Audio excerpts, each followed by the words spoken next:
नमस्कार दोस्तों, स्वागत है आप सबका भविष्य कोचिंग श्री गंगानगर के डिजिटल प्लेटफॉर्म पे। दोस्तों, आज के इस सेशन में हम बात करने वाले हैं एमएस ऑफिस के बारे में। और ये जो क्लास है ये स्पेशल क्लास है UP triple SC lower PCS के लिए। अभी जो लेखपाल का एग्जाम हुआ उसमें देखा कि अब की बार जो टारगेट किया गया था वो ज़्यादा सवाल थे एमएस ऑफिस से रिलेटेड। वर्ड की बात करें चाहे एक्सेल की बात करें, तो हमारा टारगेट है कि हर एक चीज़ को बेहतर तरीके से अपने समझे। तो वो किसी भी चीज़ को अगर अच्छा करना है तो चीज़ों को पढ़ना भी पड़ेगा, चीज़ें लेंथी भी हो जाएगी। और हो भी सकता है कि हमें कंटेंट में देखें तो लगे कि बहुत बड़ा कंटेंट हो रहा है, बट एक्चुअल में अगर स्टेप बाय स्टेप अपन चलेंगे तो ये चीज़ें भी थोड़े समय बाद आसान हो जाएगी।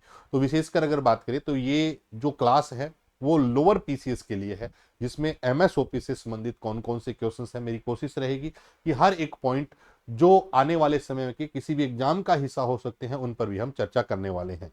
तो इस क्लास को स्टार्ट करने से पहले मैं आपको बता दूं कि हमारे पास क्या है। ये जो क्लास है ये क्लास नंबर फर्स्ट है एमएस ऑफिस की।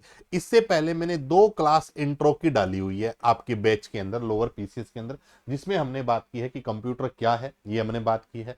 फिर हमने ये देखा कि सॉफ्टवेयर की बात करें तो वो क्या होते हैं, हार्डवेयर की अगर बात करें तो वो क्या होते हैं। फिर मैंने एक इंट्रो क्लास में मैंने आपको दिया है कि जितनी भी न्यू टेक्निक्स है इसके बारे में हमने एक क्लास है दी हुई है। क्लियर है।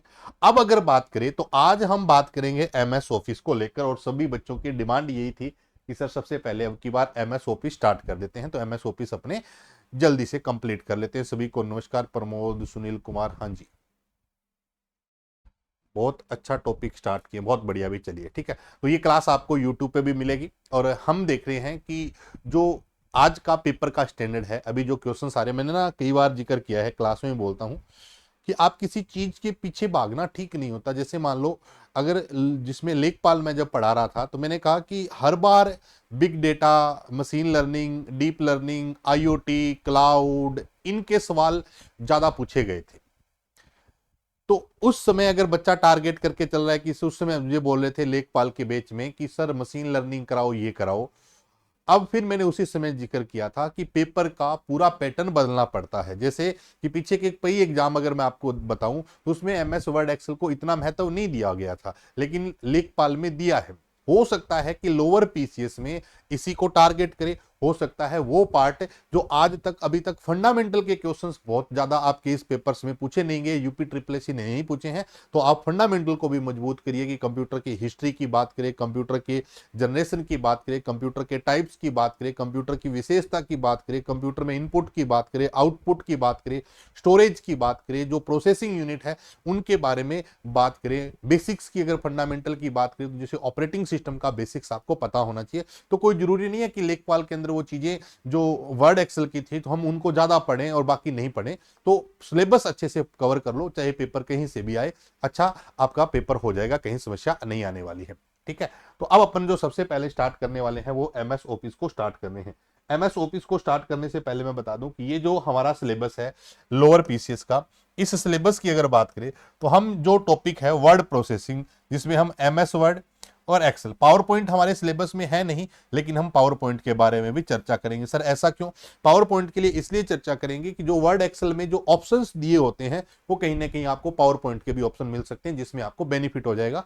इतनी जब क्लासेज पढ़ते हैं तो एक दो क्लास से कोई ज्यादा फर्क पड़ेगा नहीं, पावर पॉइंट भी अपने कवर कर लेंगे। तो आज हम एमएस वर्ड से, एक्सेल से पहले हम एमएस ऑफिस का इंट्रोडक्शन पढ़ेंगे कि एमएस ऑफिस में कौन कौन सी चीजें हैं।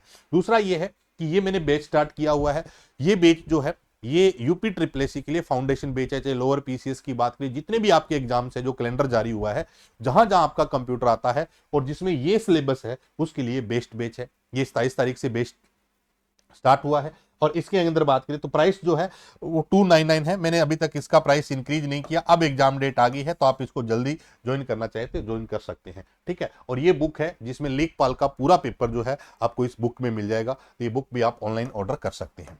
अगर बुक के बारे में कोई डेमो पीडीएफ वगैरह भी चाहिए तो आप यहाँ से व्हाट्सएप मैसेज करके भी डेमो पीडीएफ ले सकते हैं। तो सबसे पहले अगर बात करें तो आज जो हमारा टॉपिक है वो है एमएस ऑफिस। ध्यान दीजिएगा, हम किसकी बात करेंगे? एमएस ऑफिस के बारे में बात करने वाले हैं। सबसे पहला सवाल ही बनता है कि सर एमएस ऑफिस ही क्यों पढ़ना है? क्योंकि हमारे पास सिलेबस में दिया हुआ है कि आपको क्या कवर करना है, MS ऑफिस कवर करना है। MS का मतलब हमने लास्ट क्लासेज में डिस्कस किया हुआ है। MS का मतलब क्या है, माइक्रोसॉफ्ट है। माइक्रोसॉफ्ट एक कंपनी है जो एक एप्लीकेशन सॉफ्टवेयर हमें बना के दे रही है जिसका नाम है MS ऑफिस। इस MS ऑफिस से संबंधित एग्जाम्स में बहुत सारे क्वेश्चंस पूछे जाते हैं, जिसमें हम MS वर्ड की बात करें, एक्सेल की बात करें और पावर पॉइंट की बात करें। अगर कोई पूछे कि MS ऑफिस में क्या क्या पढ़ना है, तो सबसे पहले अपने पास क्या होता है, एक पॉइंट आता है, टॉपिक आता है MS वर्ड। दूसरा जो हमारा टॉपिक होता है वो होता है MS एक्सेल। एक MS वर्ड है, दूसरा जो टॉपिक हमारे पास है वो क्या है, MS एक्सेल है। तीसरा जो हमारे पास टॉपिक आता है वो आता है MS power point, MS power point.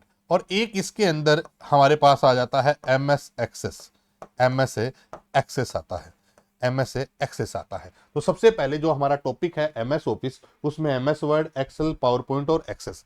आपका जो सिलेबस है ना, उसके अंदर वर्ड और एक्सेल तो लिखा हुआ है, पावर पॉइंट नहीं लिखा हुआ है।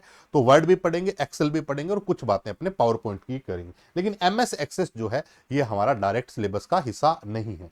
सबसे पहले कि सर इनमें कौन कौन से सवाल पूछे जा सकते हैं, कौन कौन से इंपॉर्टेंट पॉइंट यहां पर बनते हैं, तो सबसे पहला जो सवाल बनता है, एक एक पॉइंट ध्यान से समझिएगा, कि जब आप MS वर्ड, एक्सेल और पावर पॉइंट को स्टार्ट करते हैं तो इनमें आपको क्या दिखाई देता है, एक पेज दिखाई देता है।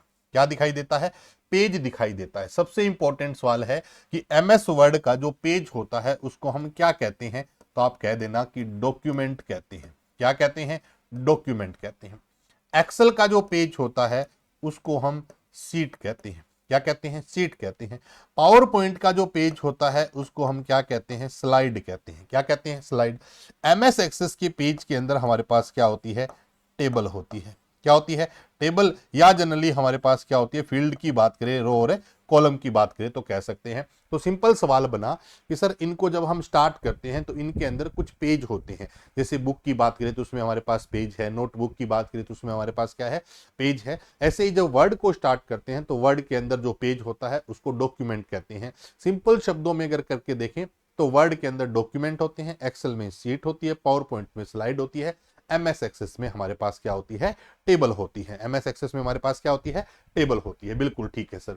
दूसरा जो सबसे इंपॉर्टेंट सवाल बनता है वो हमारे पास क्या बनता है, देखिएगा, किसी भी प्रोग्राम को अगर स्टार्ट करना है, किसी भी प्रोग्राम को क्या करना है, स्टार्ट करना है। जैसे मुझे वर्ड को स्टार्ट करना है, किसको स्टार्ट करना है, MS वर्ड को स्टार्ट करना है।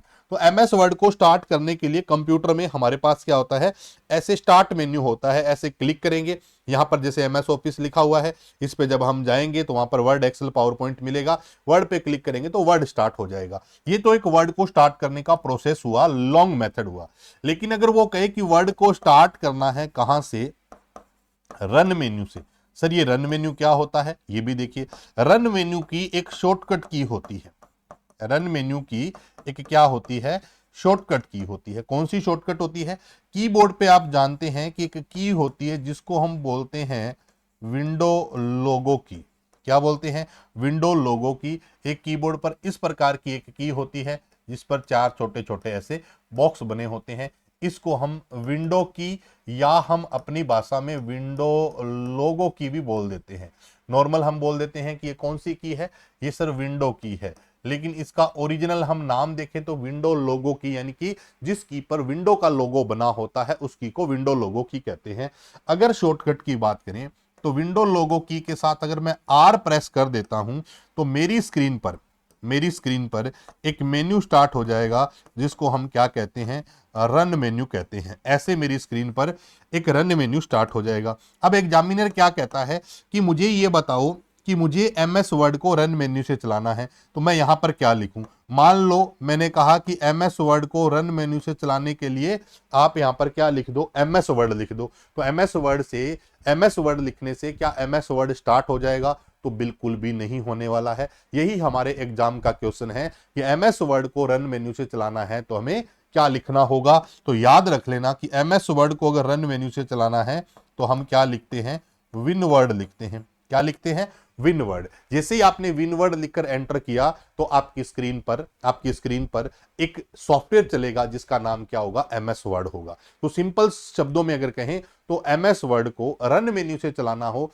तो कौन सी कमांड लिखनी पड़ती है, तो विनवर्ड कमांड लिखनी पड़ती है। क्या लिखनी पड़ती है, विनवर्ड। जितनी भी बातें हमने इस पेज पे की है उसको शॉर्टकट रूप में ले आते हैं कि अगर किसी भी प्रोग्राम को कहां से चलाना हो, रन मेन्यू से चलाना हो। कहां से चलाना हो, रन मेन्यू से चलाना हो। किसी भी प्रोग्राम को कहां से चलाना हो, रन मेन्यू से चलाना हो। ठीक है सर, रन मेन्यू से। अच्छा सर, रन मेन्यू की शॉर्टकट क्या है, ये हमने यहां लिख दी, विंडो प्लस आर होती है। विंडो प्लस आर करो, क्या खुल जाएगा, रन मेन्यू। और रन मेन्यू में क्या लिखें कि वर्ड, एक्सेल और पावर पॉइंट चल जाए। तो एमएस वर्ड का मुझे पता चल गया कि एमएस वर्ड को रन मेन्यू से चलाने के लिए क्या लिखते हैं, तो आप बता देना, विनवर्ड लिखते हैं। क्या लिखते हैं, विनवर्ड। एक्सेल को अगर रन मेन्यू से चलाना है तो आप क्या लिखते हैं, एक्सेल लिखते हैं। विनवर्ड चाहे छोटा लिखो चाहे बड़ा लिखो, कैसे भी लिखो, स्पेलिंग यही होनी चाहिए, WINWORD। ऐसे ही पावर पॉइंट को अगर रन मेन्यू से चलाना हो तो हम क्या लिखते हैं, पावर PNT। क्या लिखते हैं, पावर PNT। और MS एक्सेस को रन मेन्यू से चलाना है तो हम क्या लिखते हैं, MS एक्सेस। ये फिक्स है, ये बदलते नहीं है, ये फिक्स है, ये बदलते नहीं है। तो एमएस वर्ड को रन मेन्यू से चलाने के लिए हम क्या लिखते हैं, एक्सेल को रन मेन्यू से चलाने के लिए हम क्या लिखते हैं, पावर पॉइंट को रन मेन्यू से चलाने के लिए हम क्या लिखते हैं, और एमएस एक्सेस को रन मेन्यू से चलाने के लिए हमें क्या लिखते हैं। ये पॉइंट आपको अच्छे तरीके से क्लियर हो गया। दूसरा सवाल आया कि सर क्या पूछ सकता है, उसने कहा कि वर्ड को चलाना है कौन से मेन्यू से, मैं शॉर्टकट लिख रहा हूं, रन मेन्यू से। क्या देगा, 4 ऑप्शन देगा। ठीक है, पहला ऑप्शन दिया कि आप क्या लिख लोगे, विनवर्ड। दूसरा ऑप्शन उसने दिया कि आप क्या लिख सकते हो, winword.exe। तीसरा उसने ऑप्शन दिया कि आप 1 व 2 दोनों लिख सकते हो, 1 व 2 दोनों लिख सकते हो। और 4 नंबर पे उसने कहा कि नन ऑफ दीज। अब मैंने तो पढ़ा कि विनवर्ड लिखते हैं, लेकिन उसने थोड़ा उलझा दिया। आजकल स्टेटमेंट वाले सवाल देते हैं, असर्शन और रीजन वाले सवाल देते हैं। अब वो अगर ऐसा सवाल दे देगा तो मेरे लिए एक प्रॉब्लम हो जाएगी कि सर ने बताया कि क्या लिखते हैं, विनवर्ड।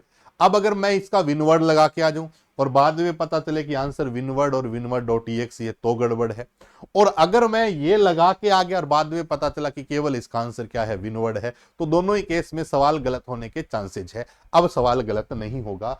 अगर आप इस सवाल का जवाब देखें तो आंसर हमारा क्या है, विनवर्ड और winword.exe। तो यहां अपन लिख लेते हैं कि अगर कोई आपसे बोले कि एमएस वर्ड को रन मेन्यू से चलाना है तो क्या लिखते हैं, पावर पॉइंट को चलाने के लिए क्या लिखते हैं, और एमएस एक्सेस को अगर चलाना हो तो हमें क्या लिखते हैं। तो अब आप याद रखना कि विनवर्ड भी सही है और winword.exe भी सही है। तो सर एक्सेल सही है, बिल्कुल, excel.exe लिख दो तो भी सही है। पावर पॉइंट सही है, बिल्कुल सही है। पावर है, PNT शब्द है, ये PNT लिख दो, चाहे PNT.exe लिख दो, EXE लिख दो। और अगर पूछे MS एक्सेस लिख दो, चाहे आप MS एक्सेस .exe लिख दो, MS एक्सेस.exe लिख दो। तो मुझे ये पता चल गया कि MS वर्ड को रन मेन्यू से चलाने के लिए विनवर्ड या winword.exe, एक्सेल को चलाने के लिए एक्सेल या excel.exe, ऐसे ही पावर पॉइंट को चलाने के लिए पावर PNT या पावर PNT.exe। और अगर ऐसे ही आपसे पूछे MS एक्सेस को चलाने के लिए MS एक्सेस या MS एक्सेस.exe। सर ये exe क्या है, ये भी बात कर लेते हैं। exe का मतलब क्या होता है, एग्जीक्यूट। exe का मतलब क्या है, एग्जीक्यूट होता है। एग्जीक्यूट का मतलब किसी भी सॉफ्टवेयर को, प्रोग्राम को रन करने के लिए जिस एक्सटेंशन का यूज करते हैं वो हमारे पास क्या होता है, exe। कोई भी सेटअप फाइल जो चलानी होती है तो हमारे पास क्या होता है, exe एक्सटेंशन होता है, एग्जीक्यूट एक्सटेंशन होता है। अब अगर आपसे कोई पूछे कि वर्ड को रन मेन्यू से चलाना है तो क्या सही है, विनवर्ड भी सही है और winword.exe भी सही है। इसके अलावा कोई दूसरा शब्द नहीं आएगा। विनवर्ड एक साथ लिखा जाएगा, विनवर्ड और winword.exe, ये दोनों ही सही है। इन दोनों से क्या चल जाएगा, एमएस वर्ड चल जाएगा। तो अब अपनों ने 8 सवाल पढ़े हैं। 8 सवाल कौन से हैं, कि अगर कोई बोले कि एमएस वर्ड का पेज क्या कहलाता है, तो डॉक्यूमेंट कहलाता है। एक्सेल के पेज को सीट कहते हैं, पावर पॉइंट के पेज को स्लाइड कहते हैं, और एमएस एक्सेस के पेज को फील्ड या टेबल बोल सकते हैं। दूसरा सवाल हमने कहा कि किसी भी प्रोग्राम को रन मेन्यू से चलाना हो, रन मेन्यू की खुद की शॉर्टकट क्या होती है, विंडो प्लस आर होती है। विंडो क्या है सर, एक की का नाम है जो कीबोर्ड पे ऑल्ट और कंट्रोल के बीच में होती है, जिसको हम विंडो की कहते हैं। विंडो के साथ अगर मैं आर प्रेस करता हूं तो स्क्रीन पर एक मेन्यू स्टार्ट हो जाता है, जिसको रन मेन्यू कहते हैं। उस रन मेन्यू में हम कुछ भी लिखेंगे तो हमारे पास अलग अलग प्रोग्राम स्टार्ट हो जाएंगे। कुछ भी लिखने का मतलब है कि वर्ड के लिए क्या लिखेंगे, विनवर्ड, एक्सेल के लिए क्या लिखेंगे, एक्सेल, पावर पॉइंट के लिए क्या लिखेंगे, पावर पीएनटी, और एमएस एक्सेस के लिए क्या लिख देंगे, एमएस एक्सेस। साथ में अगर इन सब के पीछे .exe लगा हो तो भी ये क्या है, बिल्कुल सही है। लेकिन एमएस वर्ड को चलाने के लिए सीधा वर्ड नहीं लिख सकते, एमएस वर्ड नहीं लिख सकते, केवल एमएस वर्ड को चलाने के लिए विनवर्ड या विनवर्ड .exe लिखते हैं। ऐसे पावर पॉइंट को चलाने के लिए पावर पॉइंट नहीं लिख सकते, पावर पीएनटी या पावर पीएनटी .exe लिखा जाता है, पावर पीएनटी .exe लिखा जाता है। ये कहानी जब मेरी कंप्लीट होती है तो हम एक नए नए नए पार्ट पे चलते हैं। ये मेरी कहानी कंप्लीट होती है कि पेज क्या कहलाएंगे, इनको स्टार्ट कैसे करेंगे, क्या क्या लिखना पड़ता है वर्ड के लिए, क्या क्या लिखना पड़ता है एक्सेल के लिए, क्या क्या लिखना पड़ता है पावर पॉइंट के लिए, क्या क्या लिखना पड़ता है एमएस एक्सेस के लिए। कोशिश मेरी यही है कि अगर आपने क्लासेज आराम से देख ली है, सारी क्लासेज पूरी कर ली, तो बाद में रट्टा लगाने की भी जरूरत नहीं है, आराम से आप आसानी से इन चीजों को याद भी रख सकते हैं। अब जो नेक्स्ट पॉइंट आता है वो आता है एक्सटेंशन। हर एक प्रोग्राम का अपना एक क्या होता है, एक्सटेंशन होता है। क्या होता है, एक्सटेंशन। अच्छा सर, एक्सटेंशन की अगर बात करेंगे तो हमारे पास एक्सटेंशन की दो कैटेगरी है। एक्सटेंशन की दो कैटेगरी कौन कौन सी रहेगी, एक वर्जन है 1997, 2000 और 2003, यानी कि हमारे पास एमएस ऑफिस के वर्जन 1997, 2000, 2003 के एक्सटेंशन अलग लिखेंगे, और उसके बाद हमारे पास आते हैं वर्जन 2007, 10, 13, 16, 19, 21 और 24। 24 जो है 1 अक्टूबर 2024 को रिलीज हुआ था, 1 अक्टूबर 2024 को। तो हो सकता है आपके पेपर के अंदर 2024 से रिलेटेड भी बहुत सारी चीजें पूछी जा सकती है। तो अगर कोई आपसे पूछे कि लेटेस्ट एमएस ऑफिस का वर्जन कौन सा है, तो सीधा सीधा बोल देना एमएस ऑफिस 2024 है। इससे पहले क्या था, 21 था, उससे पहले 19 था, 16 था, 13 था, 10 था। तो 7 है, 10 है, 13 है, 16 है, 19 है, 21 है, 24 है, ये एमएस ऑफिस के वर्जन है। अब सवाल आता है कि सर एक्सटेंशन क्या होते हैं, एक्सटेंशन क्या होते हैं। सिंपल शब्दों में बता रहा हूं, एक्सटेंशन हमेशा याद रखना। यही तो सर मुझे तो पता है एक्सटेंशन क्या होते हैं, लेकिन इसका पर्पज क्या है ये समझना। मान लो मैंने इन 4 सॉफ्टवेयर में से किसी भी एक सॉफ्टवेयर में ओपन किया और उसमें मैंने एक क्या बना ली, फाइल बना ली। ध्यान से समझिएगा, अगर मान लो मैं वर्ड, एक्सेल, पावर पॉइंट में किसी को भी ओपन करता हूं और उसमें मैंने क्या बना ली, फाइल बना ली। जब कोई भी फाइल आप इनमें बनाएंगे तो उस फाइल को हमेशा के लिए कंप्यूटर में रखने के लिए उसको सेव करना पड़ेगा। जैसे ही मैंने ये फाइल बनाई, उसको कंप्यूटर में हमेशा के लिए रखना है, तो मैंने उसको सेव किया। जब कोई फाइल कंप्यूटर में सेव की जाएगी तो उस फाइल को अपने को क्या देना पड़ेगा, एक नेम देना पड़ेगा। क्या देना पड़ेगा, नेम। जैसे ही कोई फाइल बनाओगे तो कंप्यूटर में सेव करेंगे तो अपने उसको क्या देंगे, कि नेम देंगे। हम अपने हिसाब से नाम नहीं देते हैं, तो कंप्यूटर ऑटोमेटिक भी नाम देता है, लेकिन कंप्यूटर में किसी भी फाइल को बिना नाम से सेव नहीं किया जा सकता। तो जब जैसे ही मैंने कोई फाइल बनाई, फाइल को मुझे सेव रखना है, सेव रखने के लिए मैंने क्या किया, उसको सेव किया तो मुझसे क्या पूछा, फाइल का नेम पूछा, और मैंने फाइल का जो नेम रखा वो मैंने रख दिया ABC। क्या रख दिया, ABC।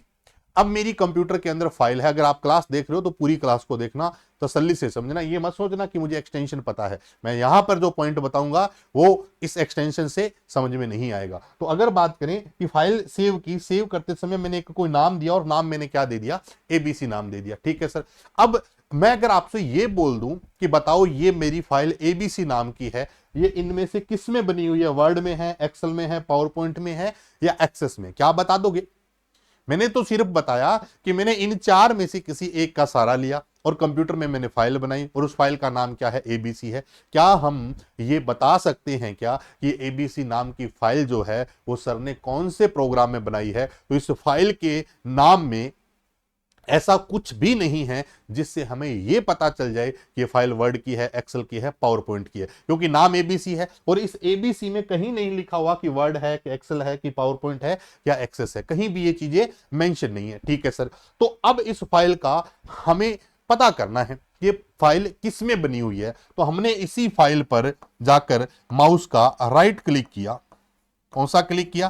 राइट क्लिक किया। ठीक है सर, जब आप किसी भी फाइल पर राइट क्लिक करते हो तो पहला ऑप्शन आ जाता है ओपन का और एक ऑप्शन होता है प्रॉपर्टी का। इसका ऑप्शन होता है प्रॉपर्टी का। देखिए, हम ये जानने की कोशिश कर रहे हैं कि ये फाइल सर किस में बनी हुई है, ये फाइल किस में बनी हुई है। तो हमने इस फाइल पर राइट क्लिक की। अब जानते हैं कि राइट क्लिक हमारे पास की जो माउस होता है उस पर क्लिक होते हैं, अलग अलग होते हैं। एक हमारे पास लेफ्ट क्लिक होता है, एक राइट क्लिक होता है। किसी भी फाइल पर राइट क्लिक करते हैं तो उसमें एक ऑप्शन ओपन का आता है, बहुत सारे ऑप्शन होते हैं, इसमें एक लास्ट जो ऑप्शन होता है वो प्रॉपर्टी का होता है। किसका होता है? प्रॉपर्टी का। ठीक है सर, अब मैंने इस पर राइट क्लिक किया तो ओपन नहीं की मैंने फाइल को, मैं केवल ये जानने की कोशिश कर रहा हूं कि ये फाइल किस में है। मैंने किस पर क्लिक कर दिया? प्रॉपर्टी पे। और जैसे ही मैंने फाइल की प्रॉपर्टी को ओपन करके देखा, मेरे सामने लिखा हुआ था फाइल टाइप। क्या लिखा हुआ था? File type. और उसमें लिखा हुआ था abc .doc। क्या लिखा हुआ था? abc .doc। अरे अभी तो हमने इस फाइल को सेव किया है और हमने जो नाम दिया था वो तो abc है, लेकिन कंप्यूटर इसका नाम क्या बता रहा है? abc.doc। अच्छा, .doc की अगर मैं बात करूं तो .doc का मतलब क्या है सर? .doc का मतलब तो डॉक्यूमेंट बनता है। डॉक्यूमेंट किस में बनते हैं? एमएस वर्ड में बनते हैं। पता चल गया कि सर फाइल ये किस में बनी हुई है? एमएस वर्ड में बनी हुई है। अब अगर मैं पूछूं कंप्यूटर से कि मेरी फाइल का टाइप बता, मेरी फाइल का टाइप बता, तो वो कहता है कि आपकी फाइल है वो नाम तो एबीसी है और उसका जो टाइप है वो .doc टाइप की है। .doc से मैंने देखा कि .doc का मतलब क्या है? डॉक्यूमेंट है। और डॉक्यूमेंट किस में बनते हैं? एमएस वर्ड में बनते हैं। इसलिए अब इस नाम से तो मुझे नहीं पता चला कि ये फाइल किसकी है, लेकिन इसकी प्रॉपर्टी से मुझे पता चल गया कि ये फाइल किस में बनी हुई है? एमएस वर्ड में बनी हुई है। तो अब हम बात करें, यहां से एक नई कहानी स्टार्ट होती है और उसको अच्छे तरीके से समझते हैं और फिर अपने टॉपिक पर वापस आते हैं। क्या कहानी है सर? अभी अभी हमने बात की है कि हमने एक फाइल बनाई और उस फाइल का नाम क्या रखा था आपने? एबीसी। लेकिन कंप्यूटर क्या बता रहा है? abc.doc। अब मुझे यहां से यह पता चल गया कि एक फाइल जो होती है उसको जब आप सेव करते हो तो कंप्यूटर में उसके दो नाम होते हैं। पहला जो फाइल का नेम होता है उसको हम कहते हैं प्राइमरी नेम। क्या कहते हैं? Primary name. और दूसरा जो नेम होता है उसको हम क्या कहते हैं? सेकेंडरी नेम कहते हैं। किसी भी फाइल की अगर बात करें, किसी भी फाइल की अगर बात करें, अगर किसी भी फाइल की बात करें तो उसके दो नेम हैं। एक हमारे पास क्या है? प्राइमरी नेम है और एक अपने पास क्या है? सेकेंडरी नेम है। प्राइमरी नेम जितने भी होते हैं, प्राइमरी नेम जितने भी होते हैं, ये किसके द्वारा दिए जाते हैं? यूजर बेस्ड होते हैं। कैसे बेस्ड होते हैं? यूजर। मैं इस फाइल को एबीसी से बदलकर XYZ करना चाहूं तो मैं कर सकता हूं। कुछ भी नाम अगर मुझे फाइल का करना हो तो मैं आसानी से कर सकता हूं, क्योंकि ये फाइल मैंने बनाई है, नाम मैंने दिया है, मेरा इस पर हक है कि मैं इसका नाम एबीसी से XYZ, अनिल, सुनील, मोहन, पंकज जो भी करना है मैं कर सकता हूं। लेकिन जितने भी सेकेंडरी नेम होते हैं ये प्रोग्राम बेस्ड होते हैं। कैसे होते हैं? प्रोग्राम बेस्ड होते हैं। इसलिए जो प्राइमरी नेम होते हैं फाइल के, उनको यूजर जब चाहे क्या कर सकता है? रीनेम अलाउ है। रीनेम क्या है? अलाउ है। यहां पर रीनेम कर सकते हो, एबीसी को XYZ कर सकते हो। मेरा नाम दिया हुआ है, मैं जब चाहूं उसको बदल सकता हूं, बट यहां आपका कोई रोल नहीं है तो इसमें रीनेम नॉट अलाउड। रीनेम की अगर बात करें तो नॉट अलाउड है।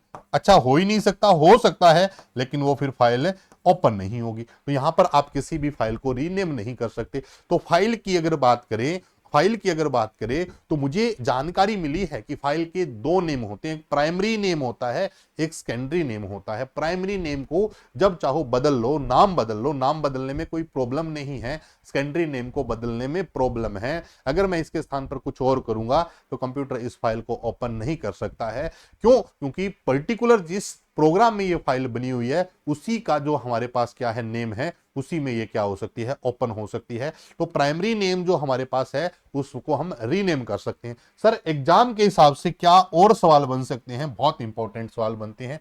ये जो प्राइमरी नेम हमने दिया है ये लिखा है एबीसी। क्या लिखा है? एबीसी। अगर कोई पूछे कि एबीसी में कितने कैरेक्टर हैं तो सर 3 कैरेक्टर है। कितने कैरेक्टर है?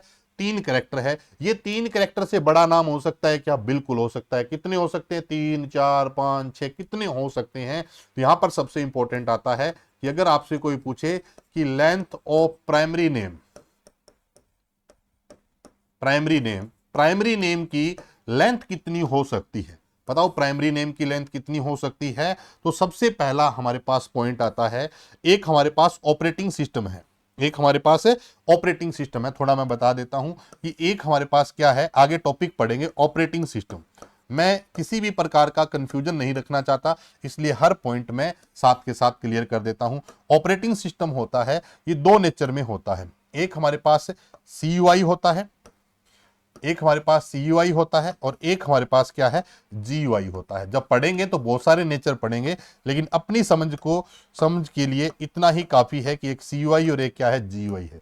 CUI का जो मतलब है वो है character user interface, character user interface की अगर बात करें, और जो GUI का मतलब है ये है graphical user interface, graphical user interface. यानी कि ऑपरेटिंग सिस्टम हमारा टॉपिक है। ऑपरेटिंग सिस्टम एक सॉफ्टवेयर है और इसमें 2 मेन हमारे पास क्या होती है, इंटरफेस होती है। एक GUI होता है, एक CUI होता है। जो मेरा CUI इंटरफेस है ना, जो मेरा CUI इंटरफेस है उसमें हमारे पास क्या है, एक हमारे पास क्या आता है, CUI इंटरफेस के अंदर एक हमारे पास क्या आता है, ऑपरेटिंग सिस्टम आता है जिसका नाम है डॉस। क्या नाम है? डॉस। GUI की अगर बात करें तो इसमें बहुत सारे ऑपरेटिंग सिस्टम आते हैं, जैसे विंडोज की बात करें, लाइनेक्स की बात करें, मैक ओएस की बात करें, ऐसे ही अगर और लिखें अपने नाम है तो जैसे मैक ओएस की बात करें, iOS की बात करें, एंड्रॉइड की बात करें, क्रोम ओएस की बात करें, उबंटू की बात करें, रेड हैट की बात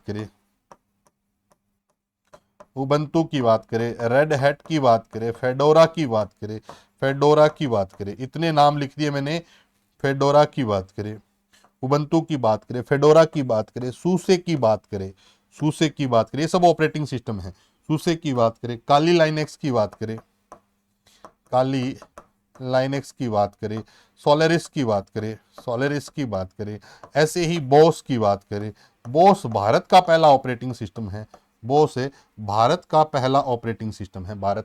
तो अब अपने पास आता है कि एक नाम मैं बोलूंगा विंडोज, एक नाम मैं बोलूंगा डोस। एक विंडोज और एक अपने पास क्या है, डोस है। वापस देखो, हमने कहा कि प्राइमरी नेम जो है हमारे पास है वो कितना बड़ा हो सकता है, प्राइमरी नेम है कितना बड़ा हो सकता है। तो कैसे पता करेंगे सर प्राइमरी नेम कितना बड़ा हो सकता है? तो मैंने कहा आप एक काम करो, ऑपरेटिंग सिस्टम को थोड़ा सा समझ लो। तो ऑपरेटिंग सिस्टम को समझने के लिए गए तो एक हमें CUI मिला और एक हमें GUI मिला। CUI का मतलब कैरेक्टर यूजर इंटरफेस है, जिसमें डॉस एक ऑपरेटिंग सिस्टम है जो CUI नेचर का है। बाकी जो आज हम यूज करते हैं एंड्रॉइड वगैरह, iOS वगैरह, मैक वगैरह, विंडो वगैरह जो भी है वो सब क्या है, GUI बेस्ड है। कैसे हैं? GUI बेस्ड है। अब अगर मैं बोल दूं कि लेंथ की बात करें प्राइमरी नेम की, बहुत बार सवाल आया हुआ है कि प्राइमरी नेम में अगर मैं डोस का जिक्र करूं तो डोस में प्राइमरी नेम की लेंथ कितनी हो सकती है? मैक्सिमम 8 कैरेक्टर हो सकती है। यानी कि ये जो ABC लिखा है ये 3 कैरेक्टर है, ऐसे ही 8 कैरेक्टर से बड़ा नाम किसमें नहीं हो सकता, डोस के ऑपरेटिंग सिस्टम में। हमारी जो फाइल बनेगी, हालांकि डोस के अंदर फाइल ना बोल के उसको डायरेक्टरी बोलते हैं। यहाँ पर डोस की जगह उसको क्या बोल देते हैं, फाइल की जगह डोस में क्या बोल देते हैं, डायरेक्टरी। तो वहां पर कितने कैरेक्टर हो सकते हैं? 8 कैरेक्टर। और मैं अपनी तरफ से कुछ बातें बता रहा हूं, ये 8 कैरेक्टर विद स्पेस होते हैं। 8 कैरेक्टर क्या होते हैं? विद स्पेस होते हैं। अगर पेपर वाला थोड़ा सा भी उलझाएगा आपको तो पूछेगा 8 कैरेक्टर विद स्पेस है या विदाउट स्पेस है। सर ये विद स्पेस विदाउट स्पेस क्या? जैसे मान लो मैंने एक फाइल बनाई ABC XYZ के नाम से, तो डोस में कितना स्पेस लेगी? 3 और 3 6 और एक स्पेस लेगी 7, यानी कि स्पेस को मिला के भी टोटल 8 कैरेक्टर हो सकते हैं। ऐसा नहीं है कि आपका केवल कैरेक्टर काउंट होंगे, एक स्पेस एक कैरेक्टर के बराबर होता है, एक स्पेस है एक कैरेक्टर के बराबर होता है। तो आपको इस चीज का विशेष ध्यान रखना है कि हमारे पास डोस में 8 कैरेक्टर से बड़े नाम की फाइल स्टोर नहीं की जा सकती। अच्छा सर, ये तो बहुत बार ये पेपर में सवाल आया है कि डोस में जो प्राइमरी नेम की लेंथ होती है वो कितनी होती है, 8 कैरेक्टर की होती है। वही अगर बात करें, मैं विंडो की बात करूं, विंडो में अगर बात करें, लाइनक्स इसकी बात करें, विंडोज में एक्सपी की बात करें, विस्टा की बात करें, 7 की बात करें, तो इसमें जो प्राइमरी नेम की लेंथ हो सकती है वो 255 कैरेक्टर हो सकती है। और ये भी कैसी होती है, विद स्पेस होती है।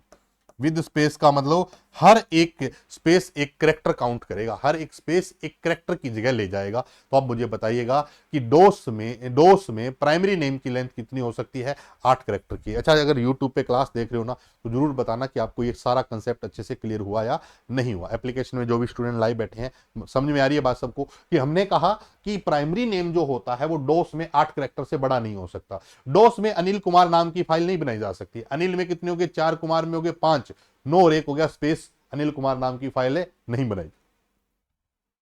क्यों? क्योंकि उसमें 8 कैरेक्टर से बड़ा नाम नहीं हो सकता। क्लियर होगी बात। डोस में एक और इंपॉर्टेंट पॉइंट बता देता हूं आपकी जानकारी के लिए कि डोस के अंदर जो हमारे पास क्या होता है, सेकेंडरी नेम है। डोस में सेकेंडरी नेम है वो मैक्सिमम कितना हो सकता है, वो 3 कैरेक्टर का हो सकता है। जैसे अगर मैं कहूं कि abc.doc तो 3 कैरेक्टर का नाम हो सकता है डोस में, 4 कैरेक्टर का नाम है नहीं हो सकता। विंडो में अलग अलग फैसिलिटीज होती है। विंडो में क्या होती है, अलग अलग फैसिलिटीज होती है। विंडो में चेंज हो सकता है बट डोस में चेंज नहीं हो सकता भी, ठीक है। विंडोज में अलग अलग वर्जन के अकॉर्डिंग चेंज हो सकता है। तो अब अगर बात करें कि डोस में जो सेकेंडरी नेम है वो कितना हो सकता है, 3 कैरेक्टर का हो सकता है। और प्राइमरी नेम कितना हो सकता है, 8 कैरेक्टर का हो सकता है। विंडो में वही प्राइमरी नेम, यानी कि विंडो में जब आप कोई फाइल या फोल्डर बनाओगे तो उसका नाम जो होगा उसमें 255 कैरेक्टर तक लिख सकते हो, यानी कि इतना बड़ा नाम आप किसी फाइल को दे सकते हो, लेकिन डोस में नहीं दे सकते हो। अब अगर बात करें आगे, अब अगर आगे बात करें तो जितने भी हमारे पास क्या होते हैं, जितने भी हमारे पास प्राइमरी और सेकेंडरी नेम की अगर मैं बात करूं तो abc.doc से मुझे पता चलता है कि ये मेरा प्राइमरी नेम है। ध्यान से समझ लेना भाई, ये मेरा प्राइमरी नेम है और ये मेरा क्या है, सेकेंडरी नेम है। अगर कोई ये बोल दे कि प्राइमरी नेम को सेकेंडरी नेम से अलग करना है तो किसका यूज किया जाता है, डॉट का यूज किया जाता है। किसका यूज किया जाता है, डॉट का यूज किया जाता है। कि कंप्यूटर को कैसे पता चलेगा कि ये प्राइमरी नेम और ये सेकेंडरी नेम है, तो प्राइमरी नेम के बाद एक डॉट का यूज किया जाता है तो हमें पता चल जाता है सेकेंडरी नेम है। जितने भी सेकेंडरी नेम होते हैं, जितने भी सेकेंडरी नेम होते हैं स्टार्ट विद डॉट। किससे स्टार्ट होते हैं, डॉट से। आप बोल दोगे डॉट डीओसी, लेकिन डीओसी नहीं, डॉट डीओसी है। आप बोल दोगे पीडीएफ है, लेकिन पीडीएफ नहीं, डॉट पीडीएफ है। तो जितने भी हमारे सेकेंडरी नेम होते हैं वो कहां से स्टार्ट होते हैं, डॉट से स्टार्ट होते हैं। कहां से स्टार्ट होते हैं, डॉट से स्टार्ट होते हैं। तो जितने भी हमारे पास क्या है, सेकेंडरी नेम जो होते हैं वो कहां से स्टार्ट होते हैं, डॉट से स्टार्ट होते हैं। जितने भी सेकेंडरी नेम है, जितनी भी सेकेंडरी नेम है, इन्हीं को हम क्या कहते हैं, एक्सटेंशन कहते हैं। क्या कहते हैं, एक्सटेंशन कहते हैं। सर एक्सटेंशन क्यों जरूरी है, एक्सटेंशन क्यों जरूरी है, किसी भी फाइल का टाइप जानना हो तो एक्सटेंशन जरूरी है। एक्सटेंशन क्या होते हैं, किसी भी फाइल के जो सेकेंडरी नेम होते हैं वो एक्सटेंशन कहलाते हैं। सर एक्सटेंशन क्यों जरूरी है, तो एक्सटेंशन क्यों जरूरी है, तो किसी भी फाइल का अगर टाइप जानना हो तो एक्सटेंशन जरूरी है। किसी भी फाइल का टाइप जानना हो तो एक्सटेंशन क्या है, जरूरी है। तो अब मुझे बताइएगा, एक्सटेंशन समझ में आ गया सबको कि हम लिखने जाएंगे क्या, एक्सटेंशन की बात करेंगे। लेकिन एक्सटेंशन क्या है, किसी भी फाइल के सेकेंडरी नेम है जो डॉट से स्टार्ट होंगे। जितने भी एक्सटेंशन हमारे पास आएंगे सारे के सारे कहां से स्टार्ट होंगे, डॉट से स्टार्ट होंगे। ठीक है सर। अब अगर मैं बात करूं इसमें किस पॉइंट की, सबसे इंपॉर्टेंट है कि अगर सर एक्सटेंशन की बात कर ले कोई, और एक्सटेंशन अगर आपसे पूछे कि कौन कौन से वर्जन के एक्सटेंशन की बात करें, तो एमएस वर्ड अगर 97, 2000, 2003 का है तो इसका एक्सटेंशन क्या होता है, डॉट डीओसी।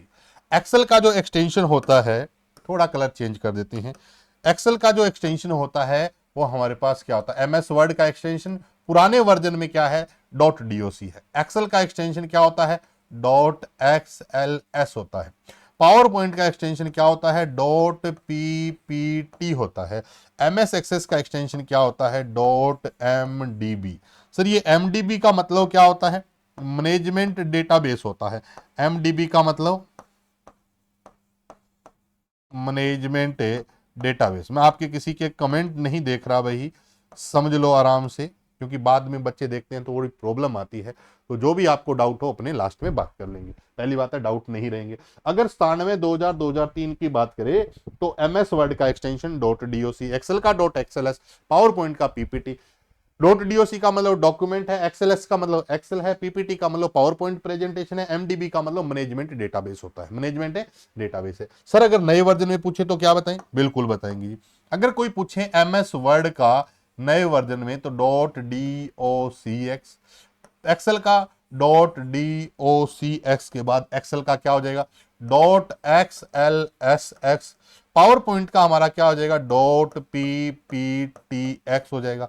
अब सर ने कहा कि ये वाले याद कर लो, ये वाले याद कर लो, ये वाले याद कर लिए, सबके पीछे एक्स लगा दो, सबके पीछे एक्स लगा दो। लगा दिया जी। अब पेपर वाले ने, पता था पेपर वाले को कि बच्चे ये गलती करेंगे, उसने पूछा कि MS एक्सेस 2021 का एक्सटेंशन बताओ, MS एक्सेस 2019 का एक्सटेंशन बताओ, तो सबके पीछे एक्स लगा दें, MDB के पीछे एक्स लगा दें? नहीं। क्या होता है? .accdb। क्या मतलब है?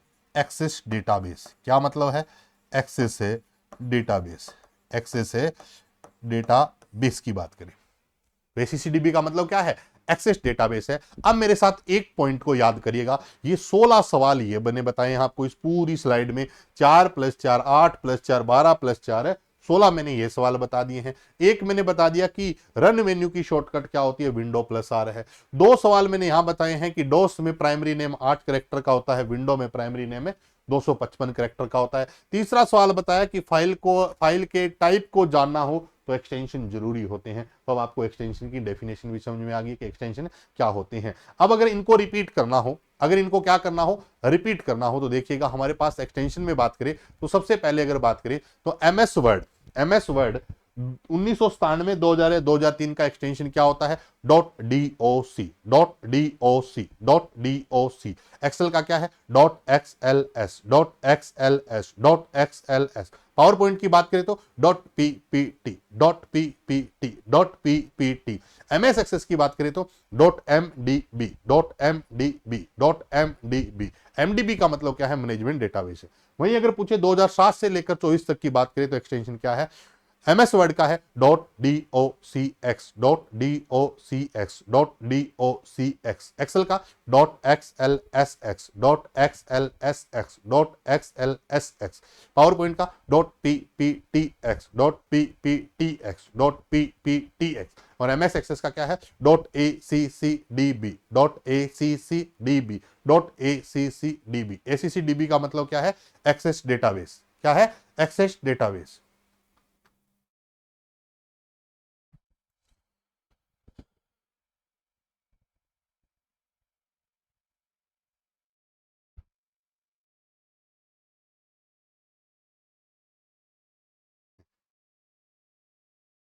उन्हें लिख रहा है कि पूरे YouTube पे ऐसा पढ़ाने वाला नहीं है।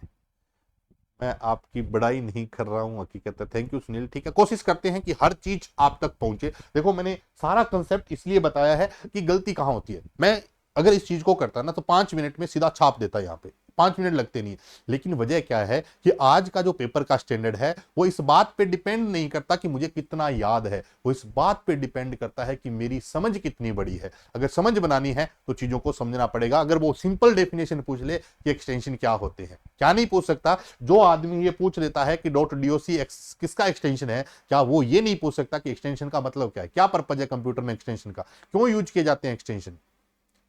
तो ये भी तो सवाल है ना अपने आप में। तो एक्सटेंशन क्या है? मैंने बोल दिया कि ये सब एक्सटेंशन होते हैं। आप भी समझ जाओगे कि हाँ PDF नाम लेते हैं रोजाना, MP3 नाम लेते हैं, DOC नाम लेते हैं, सब चीजें हैं तो एक्सटेंशन है। बट वजह क्या है? एक्सटेंशन का होना इतना ही जरूरी है जितना कि हर व्यक्ति का अपना एक नाम है, हर व्यक्ति की अपनी एक आइडेंटिटी है। मान लो अगर पूरी दुनिया में किसी व्यक्ति का नाम नहीं होता, किसी का आधार नंबर नहीं होता, तो किसी को बुलाते तो कैसे बुलाते? कंप्यूटर के साथ वही समस्या थी कि वर्ड की भी फाइल पड़ी है, एक्सेल की भी फाइल पड़ी है, पावर पॉइंट की भी फाइल पड़ी है, लेकिन कंप्यूटर अंदर पड़े डेटा की पहचान कैसे करता कि ये वर्ड का है, कि एक्सेल का है, ये पावर पॉइंट का है? ये वैसा ही होता कि आप हर दिन जाते हो और आप अपने घर के बजाय किसी दूसरे घर में घुस जाते हो और जताते हो कि मेरा ही घर है। इतनी बड़ी प्रॉब्लम होती है कि अगर कंप्यूटर में एक्सटेंशन न होते तो किसी भी फाइल की यूनिक पहचान नहीं हो पाती सिस्टम के अंदर, ये फाइल एक्चुअल में किसमें खोलनी है। मैं .doc की अगर बात करूं, इसकी बात करूं, .doc ये मुझे बता रहा है कि अगर आपके कंप्यूटर के अंदर इस फाइल को खोलना है तो MS वर्ड का होना जरूरी है। और कौन कौन से वर्जन का होना जरूरी है?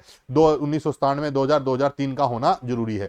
एक इंपॉर्टेंट पॉइंट बता देता हूं, अगर आपके पास .doc एक्सटेंशन है, पुराने टाइम की फाइल बनी हुई है, और आज जमाना बदल गया, नए टाइप की क्या आ गई? फाइल आ गई। नई टाइप की क्या आ गई?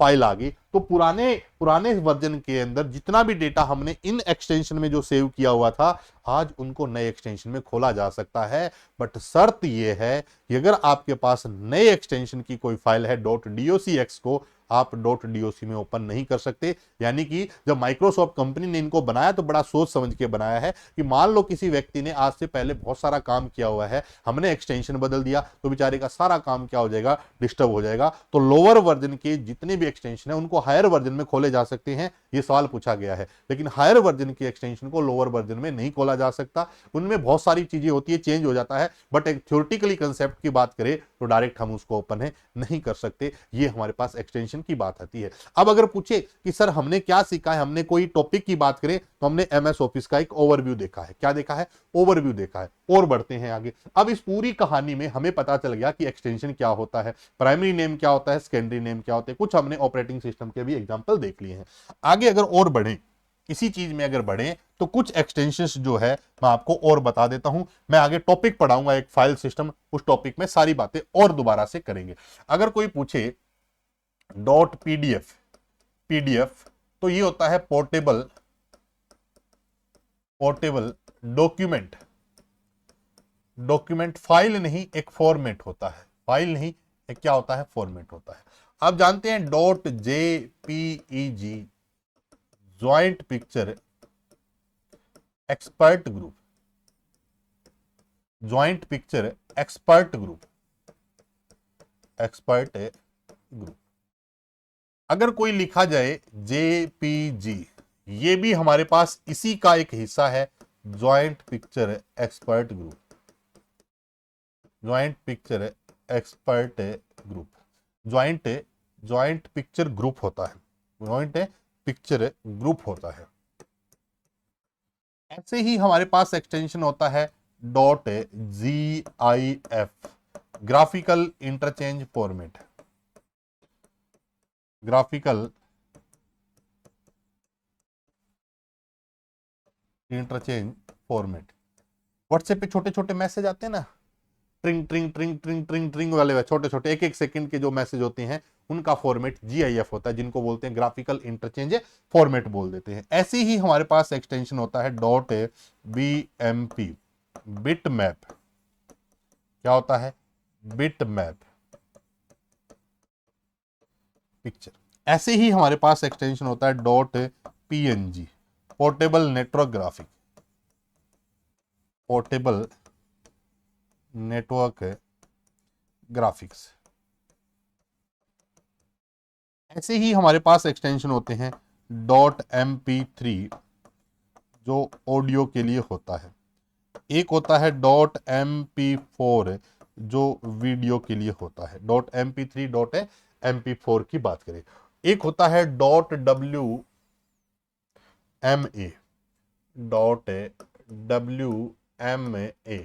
विंडोज मीडिया ऑडियो, यानी कि माइक्रोसॉफ्ट कंपनी का एक ऑडियो एक्सटेंशन है .WMA। एक होता है .WMV, विंडोज मीडिया वीडियोज की बात करें। ऐसे ही हमारे पास एक एक्सटेंशन होता है .RTF, rich text format, rich text format. Word pad का एक्सटेंशन होता है, वर्ड पैड का एक्सटेंशन होता है। ऐसे ही एक एक्सटेंशन होता है डॉट टी फुल फॉर्म होती है टी की टेक्स्ट है। नोट पैड का एक्सटेंशन होता है, नोट पैड का एक्सटेंशन होता है। ये हमारे पास जितने भी हमारे पास होता है, जितने भी होते हैं, ये सब क्या है, एक्सटेंशन है, उसमें इमेज के हैं। हम इसको पूरे टॉपिक को पढ़ेंगे, बट मैंने आपको वर्ड एक्सेल से हटकर ये बातें क्यों बताई है, क्योंकि हमें ये ध्यान रखना है कि इतने एक्सटेंशन नहीं होते। हर एक सॉफ्टवेयर जो हमारे कंप्यूटर में चलेगा उस सब के अपने अपने एक्सटेंशन होते हैं। जैसे बैकअप फाइल की अगर बात करें, कोई भी आपने बैकअप ले रखा है तो उनका एक्सटेंशन जनरली क्या है, जैसे BAK की बात करें, जैसे .exe की बात करें तो एग्जीक्यूट फाइल का एक्सटेंशन होता है। .sys की बात करें तो ये सिस्टम फाइल के एक्सटेंशन होते हैं, सिस्टम फाइल के। .bat की बात करें तो ये बैच फाइल के एक्सटेंशन होते हैं। मुझे इस पूरे टॉपिक में एक चीज समझ में आती है कि सब स्टार्ट होते हैं डॉट से, सब स्टार्ट होते हैं किससे, डॉट से। ऐसे ही हमारे पास क्या होता है, एक .mpeg होता है, motion picture expert group. Motion का नाम मूविंग भी हो सकता है, motion picture expert group, expert group है। मोशन पिक्चर एक्सपर्ट ग्रुप जो वीडियो के लिए यूज होता है, किसके लिए, वीडियो के लिए। ऐसे ही माइक्रोसॉफ्ट कंपनी का एक एक्सटेंशन और है जो बहुत बार पेपर में पूछा गया है, AVI की बात करें तो audio video interleaved, audio video interleaved, audio video interleaved की बात करें, AVI माइक्रोसॉफ्ट कंपनी का है। किसका है, माइक्रोसॉफ्ट कंपनी का है। एक हमारे पास आता है QTF, quick time file format.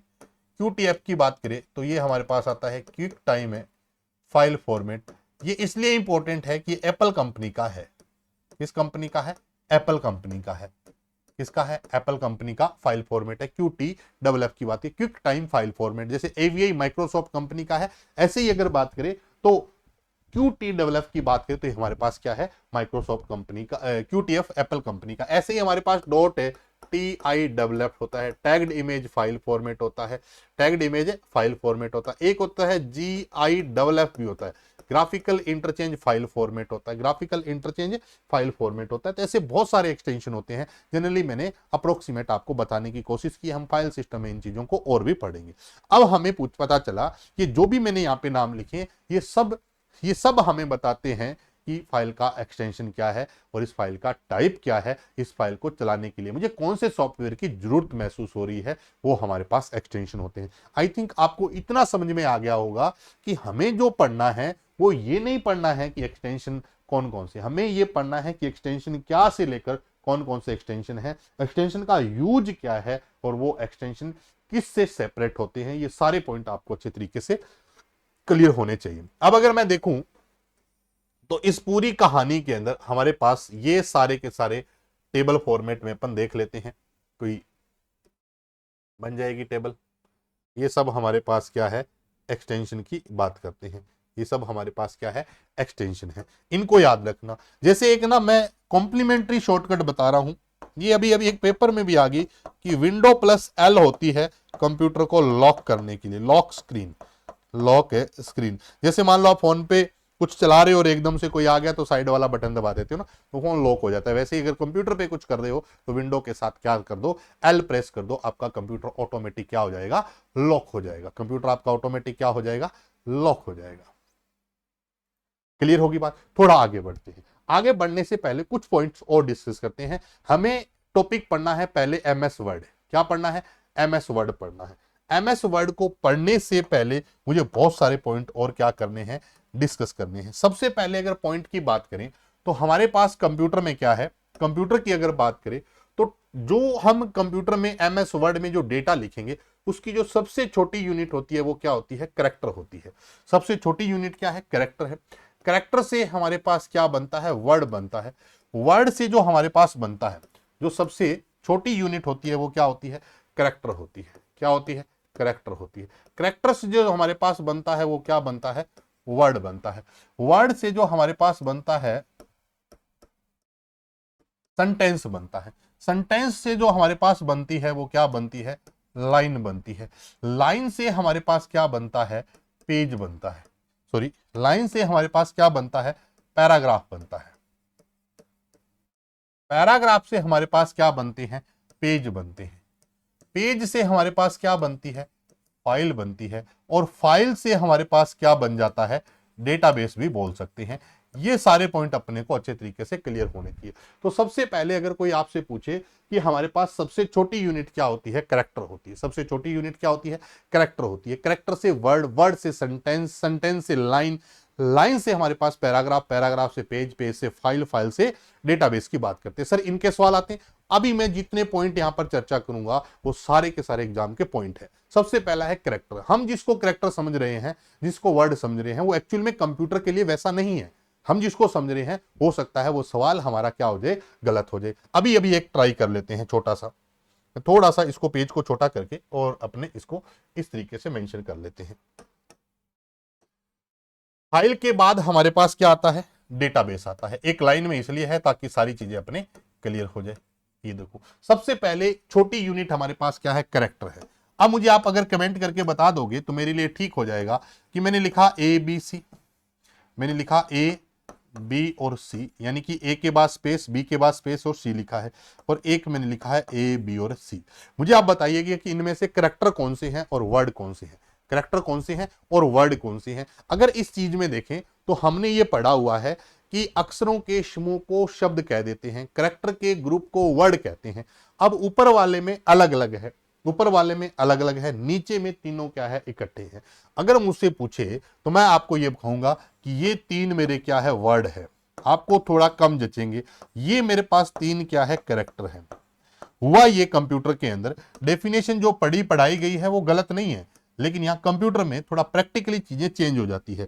अगर मैं कंप्यूटर में ए लिखता हूं, स्पेस देकर अगर बी लिखता हूं, स्पेस देकर सी लिखता हूं, तो कंप्यूटर क्या कहता है कि अगर किसी भी एक कैरेक्टर के बाद, चाहे किसी एक शब्द के बाद, जैसे मान लो लिखा और उसके बाद आपने कुछ भी स्पेस डाल दिया है, तो जब तक आप स्पेस नहीं दोगे, जब तक क्या नहीं दोगे, स्पेस नहीं दोगे, तब तक वो कैरेक्टर बनेंगे। जैसे ही आप स्पेस दे दोगे तो क्या बन जाएगा, वर्ड। तो ए के बाद जैसे ही क्या आया, स्पेस, तो ए मेरा एक क्या बन गया, वर्ड।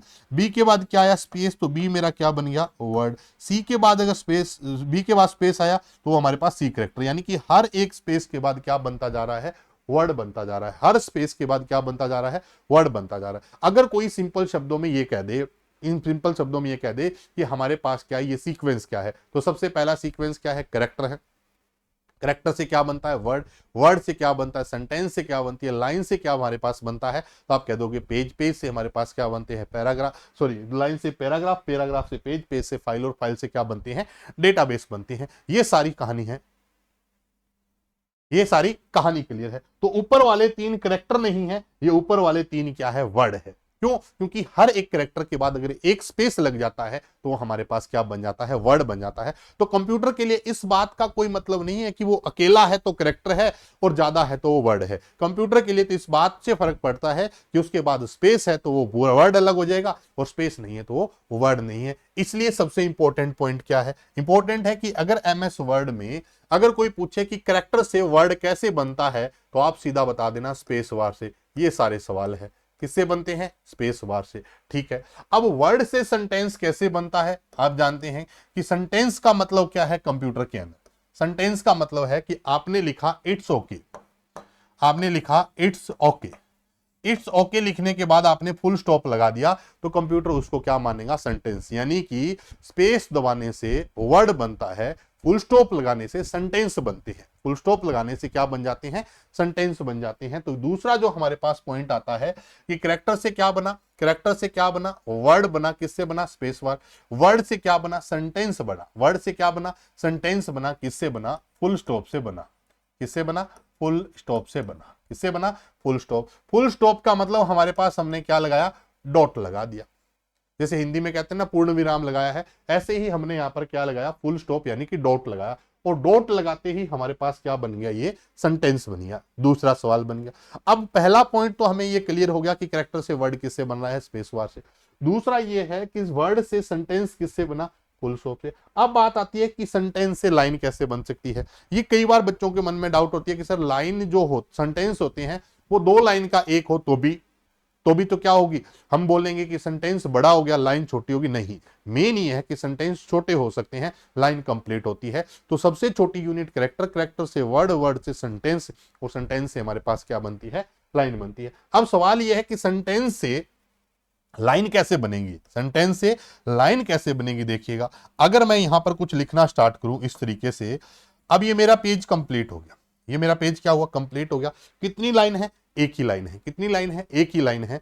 अब मैं और इसमें कुछ भी लिखूंगा तो होगा क्या, ये सारा का सारा मैटर क्या है, मैं आगे लिखता जाऊंगा और ये पीछे स्क्रीन के पीछे छुप जाएगा। मैं आगे लिखता चला जाऊंगा और मैटर स्क्रीन के पीछे छिपता चला जाएगा। तो लाइन तो कभी दूसरी नहीं बनेगी। जैसे आप मोबाइल की स्क्रीन पर एक एक नंबर बार बार डायल करते रहोगे तो कुछ नंबर्स है वो स्क्रीन के पीछे छुप जाएंगे, बाकी बहुत सारी लाइन नहीं बनेगी। अब मैं ये अगर देखूं यहां पर, तो ये जो मैंने लाइन लिखी है इसमें हमारे पास क्या है, जैसे ही हमारा पेज कंप्लीट हुआ तो मैंने इसमें क्या किया, और लिखना स्टार्ट किया, तो ये वाला मैटर स्क्रीन के पीछे चला गया और मैं आगे और लिखता जा रहा हूं। लाइन कभी भी चेंज नहीं होगी। तो कंप्यूटर में अगर लाइन बनानी हो, सेंटेंस से लाइन बनानी हो, तो हमारे पास एक टेक्निक होती है जिसको हम बोलते हैं वर्ड रैप। क्या बोलते हैं, वर्ड रैप। अगर कोई पूछे कि सेंटेंस से क्या बनानी है, लाइन बनानी है, सेंटेंस से क्या बनानी है, लाइन बनानी है, तो वर्ड रैप का यूज करना पड़ेगा। सर वर्ड रैप क्या है, वर्ड रैप क्या है, समझ लेते हैं थोड़ा वर्ड रैप के बारे में। वर्ड रैप क्या है, लिख भी लेना, पेपर में सवाल आ जाता है। एक होता है रैप टेक्स्ट। क्या होता है, रैप टेक्स्ट। रैप टेक्स्ट की अगर बात करें तो इसकी शॉर्टकट भी याद रख लेना, एक्सेल में यूज की जाती है। ऑल्ट प्लस एंटर का यूज हम रैप टेक्स्ट के लिए करते हैं। एक होता है वर्ड रैप। वर्ड रैप का मतलब क्या है, लाइन कंप्लीट होते ही, लाइन कंप्लीट होते ही टेक्स्ट ऑटोमेटिक है नेक्स्ट लाइन में चला जाता है। क्या कहलाता है, वर्ड रैप कहलाता है। जैसे ही लाइन कंप्लीट हुई, वर्ड रैप टेक्निक ने क्या किया कि उस लाइन को तोड़ के और नई लाइन, अगर सोच कर देखो कि अगर वर्ड रैप ना होता तो एक ही लाइन चलती रहती, दूसरी लाइन कभी नहीं बनती। तो अगर कोई पूछे आपसे कि सेंटेंस से लाइन कैसे बन सकती है, वर्ड रैप से बन सकती है। बिना वर्ड रैप कोई भी लाइनें नहीं बन सकती। अगर वर्ड रैप को हम ऑफ कर दें तो आप दूसरी लाइन में टेक्स्ट को नहीं भेज सकते। क्यों, क्योंकि जो जो लिखोगे वो आधा मैटर स्क्रीन के जैसे इस प्रकार से होगा। इधर आप लिखते जाओगे, इधर आप लिखते जाओगे और मैटर कहां चलता जाएगा, स्क्रीन के पीछे छुपता चला जाएगा, लेकिन कभी भी दूसरी लाइनें नहीं बनेगी। इसको हम बोलते हैं वर्ड रैप। क्या बोलते हैं, वर्ड रैप। एक होता है रैप टेक्स्ट, जो एक्सेल के अंदर टेक्स्ट को वर्टिकल लिखने के काम में आता है। आगे एक्सेल की भी बात करेंगे तब अपने करेंगे कि एक्सेल में टेक्स्ट को कैसे लिखना हो, वर्टिकल लिखना हो। वर्टिकल टेक्स्ट लिखने के लिए हम किसका यूज करते हैं, वर्ड रैप का यूज करते हैं। किसका यूज करते हैं, वर्ड रैप का यूज करते हैं। तो पहला पॉइंट जो मुझे पता चला, सबसे पहला जो पॉइंट हमें पता चला वो कौन सा पॉइंट पता चला कि एक हमारे पास कैरेक्टर है, उसके बाद स्पेस लगा दिया तो वो वर्ड बन गया। वर्ड से सेंटेंस कब बनता है, जब फुल स्टॉप लगा देते हो। सेंटेंस से अगर कोई पूछे कि लाइन कब बनती है, तो वर्ड रैप से। अब बात आती है कि सर लाइन हमने लिख ली इस प्रकार से, लाइन हमने लिख ली, ये पहली लाइन होगी, दूसरी लाइन होगी, तीसरी लाइन, तो सर क्या ये पैराग्राफ है, नहीं। पैराग्राफ कैसे बनते हैं, ये इंपॉर्टेंट पॉइंट है कि लाइन से अगर कोई पूछे पैराग्राफ कैसे बनते हैं, तो आपको किसका यूज करना पड़ेगा, एंटर का यूज करना पड़ेगा। जैसे ही मान लो मैंने यहां पर एंटर लगा दिया, एंटर का सिंबल है, एंटर लगाया, तो ये हमारे पास क्या बन गया, दूसरा पैराग्राफ। ये पहला पैराग्राफ हो गया, ये दूसरा पैराग्राफ हो गया। जब तक एंटर नहीं तब तक आप क्या नहीं बना सकते, दूसरा पैराग्राफ है नहीं बना सकते। तो एंटर जो है वो पैराग्राफ के लिए यूज किया जाता है। लाइन मान लो आपने 100 लिख दी, 200 लिख दी, एंटर नहीं दबाया तो पैराग्राफ नहीं बनते। तो पैराग्राफ अगर अलग अलग बनाने हैं तो हम किसका यूज करते हैं, सिंपल शब्दों में कहें तो हम एंटर का यूज करते हैं। अब अगर और आगे बात करें कि पैराग्राफ से पेज कैसे बनता है, तो आप ये बोल सकते हो कि ग्रुप्स ऑफ पैराग्राफ जो होते हैं, ग्रुप्स ऑफ है पैराग्राफ की अगर बात करें तो पेज कहलाते हैं।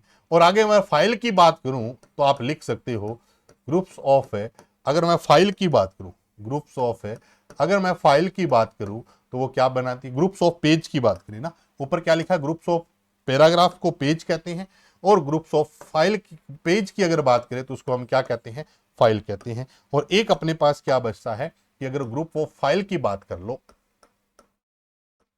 ग्रुप्स ऑफ है अगर मैं फाइल की बात करूं तो उसको हम क्या कह देते हैं, डेटाबेस कह देते हैं। क्या कह देते हैं, डेटाबेस कह देते हैं। तो अब अपने पास क्या आया, कैरेक्टर हुआ, वर्ड हुआ, सेंटेंस हुआ, लाइन हुआ, पैराग्राफ हुआ, पेज हुआ, फाइल हुआ। डेटाबेस की अगर बात करें तो ये हमारे पास इसका सीक्वेंस रहता है। अच्छा बताओ, ये सारा सीक्वेंस समझ में आया, सारा सीक्वेंस समझ में आ गया कि अगर कोई पूछे कि सबसे छोटी यूनिट क्या है, कैरेक्टर से वर्ड, वर्ड से सेंटेंस, सेंटेंस से लाइन, लाइन से पैराग्राफ, पैराग्राफ से पेज, पेज से फाइल, फाइल से डेटाबेस की बात करें। डेटाबेस सिंपल शब्दों में बहुत सारी अलग अलग डेफिनेशन हो सकती है, बट हम कह सकते हैं कि ग्रुप्स ऑफ फाइल की भी बात करें तो उसको हम क्या बोल सकते हैं, डेटाबेस के नाम से जान सकते हैं। तो कैरेक्टर है, वर्ड है, सेंटेंस है, लाइन है, पैराग्राफ है, पेज है, फाइल है, और डेटाबेस की अगर बात करें तो ये हमें पता चला कि एक हमारा नया सीक्वेंस है। तो इसी सीक्वेंस में अगर बात करें तो हमने यूज किया है, कौन कौन से शब्द यूज किए हैं, हमने यूज किया है वर्ड रैप, एक हमने शब्द यूज किया है एंटर का यूज किया है। किसका यूज किया है, एंटर का यूज किया है। अच्छा विशेष ध्यान रखना, एंटर जो हमारे पास है, एंटर जो हमारे पास है वो एमएस वर्ड में, एंटर जो हमारे पास है विशेष रूप से हम केवल वर्ड के पर्सपेक्टिव से बात कर रहे हैं। एंटर हमारे पास है, क्या क्या काम कर सकता है। अगर अकेला एंटर आता है, अकेला एंटर आता है तो ये होता है चेंज पैराग्राफ, चेंज पैराग्राफ। अगर कोई बोल दे कि शिफ्ट प्लस एंटर आता है, शिफ्ट प्लस एंटर आता है तो ये होता है चेंज लाइन, चेंज लाइन, या इसी को हम लाइन ब्रेक भी बोल देते हैं, लाइन ब्रेक भी बोल देते हैं। ऐसे ही हमारे पास और एंटर आ गया, शिफ्ट प्लस एंटर आ गया। एक हमारे पास आता है कंट्रोल प्लस एंटर, ये होता है चेंज पेज, चेंज पेज, या इसी को हम बोल देते हैं पेज ब्रेक। ऐसे ही हमारे पास आगे अगर पॉइंट की बात करें तो कौन कौन से और पॉइंट आते हैं, देखिए आगे अगर पॉइंट की बात करें तो वो हमारे पास क्या आता है, एक आता है control plus shift plus enter, control plus shift plus अगर एंटर की मैं बात करूं तो ये हमारे पास होता है कॉलम ब्रेक के लिए। जब शॉर्टकट लिखेंगे तब और बात करेंगे। कॉलम ब्रेक को टेबल स्प्लिट भी कहते हैं। क्या कहते हो, टेबल स्प्लिट भी कहते हैं। कॉलम ब्रेक को क्या कह देते हैं, टेबल स्प्लिट के नाम से भी जानते हैं, टेबल स्प्लिट के नाम से भी जानते हैं। क्लियर होगी बात यहां पर।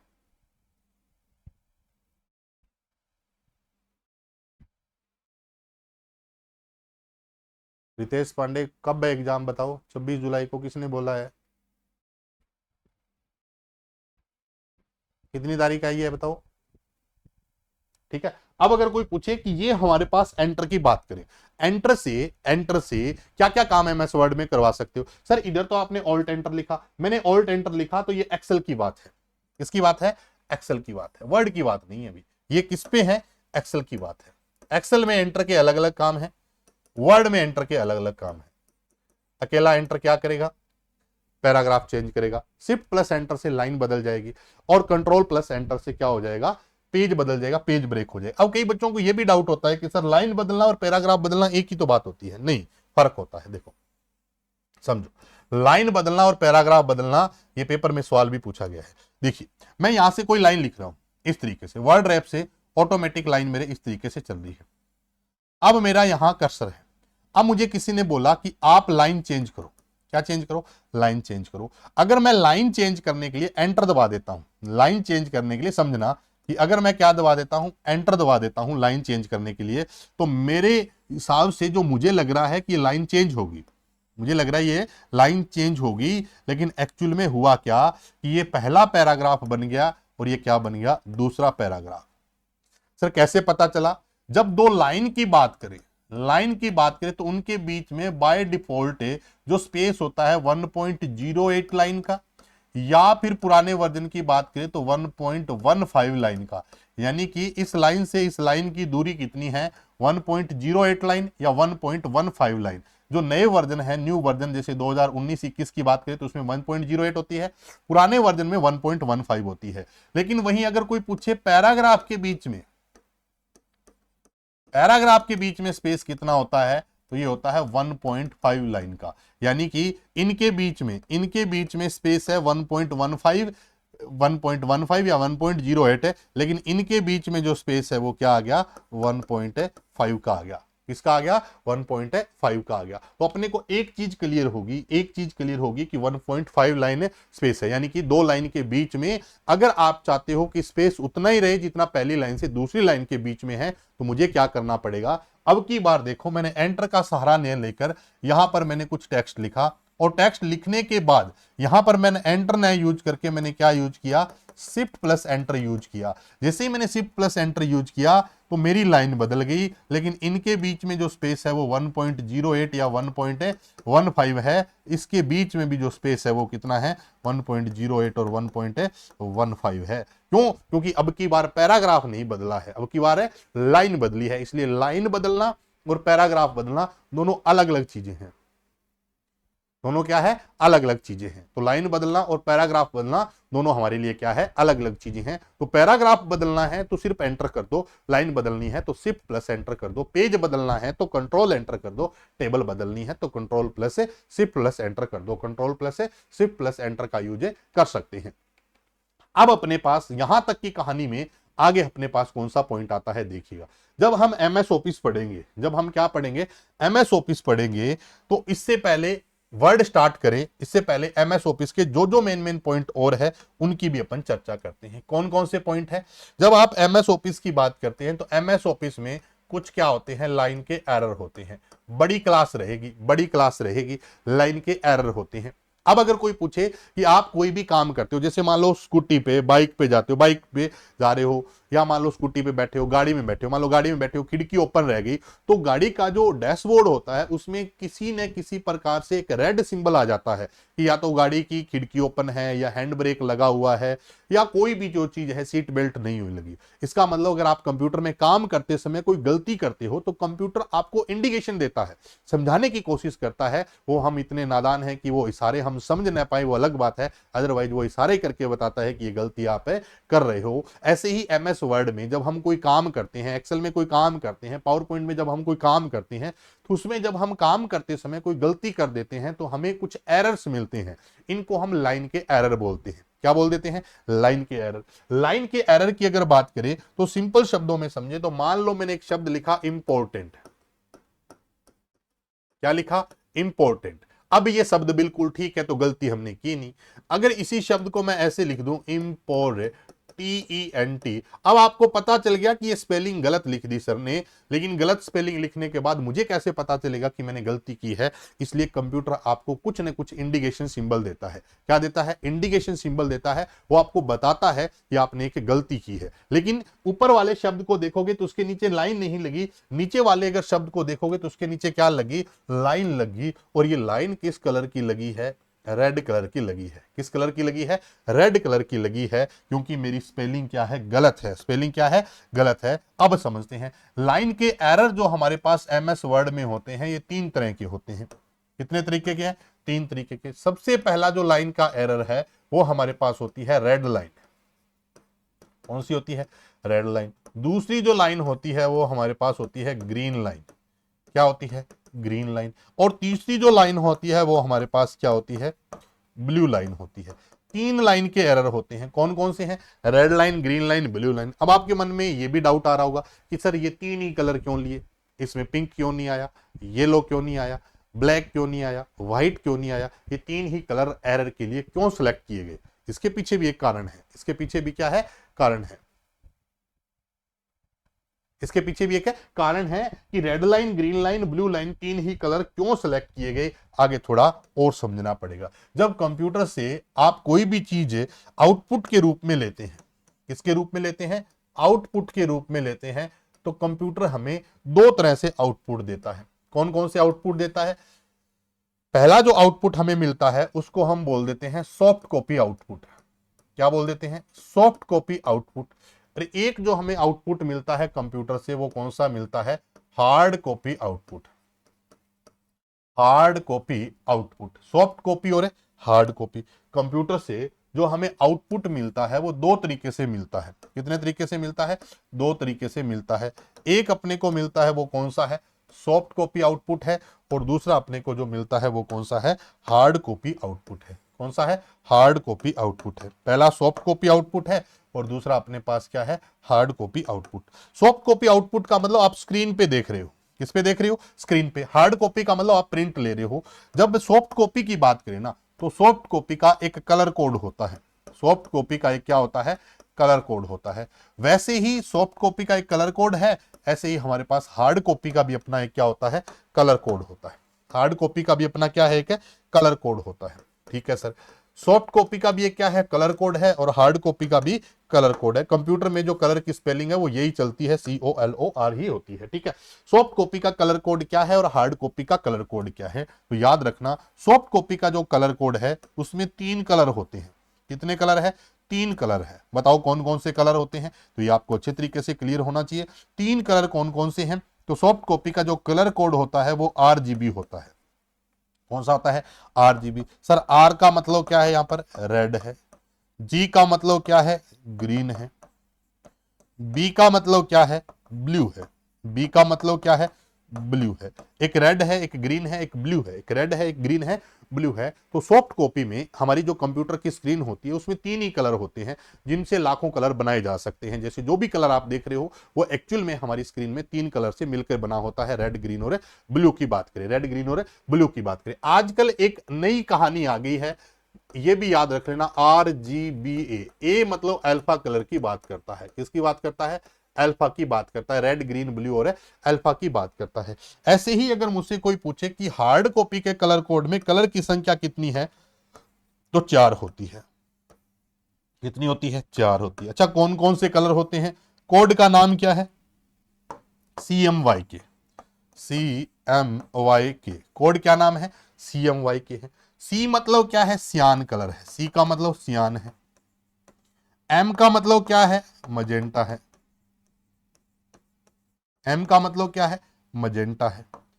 वाई का मतलब क्या है, येलो है। वाई का मतलब येलो है। जो के शब्द है इसका मतलब क्या है, की होता है।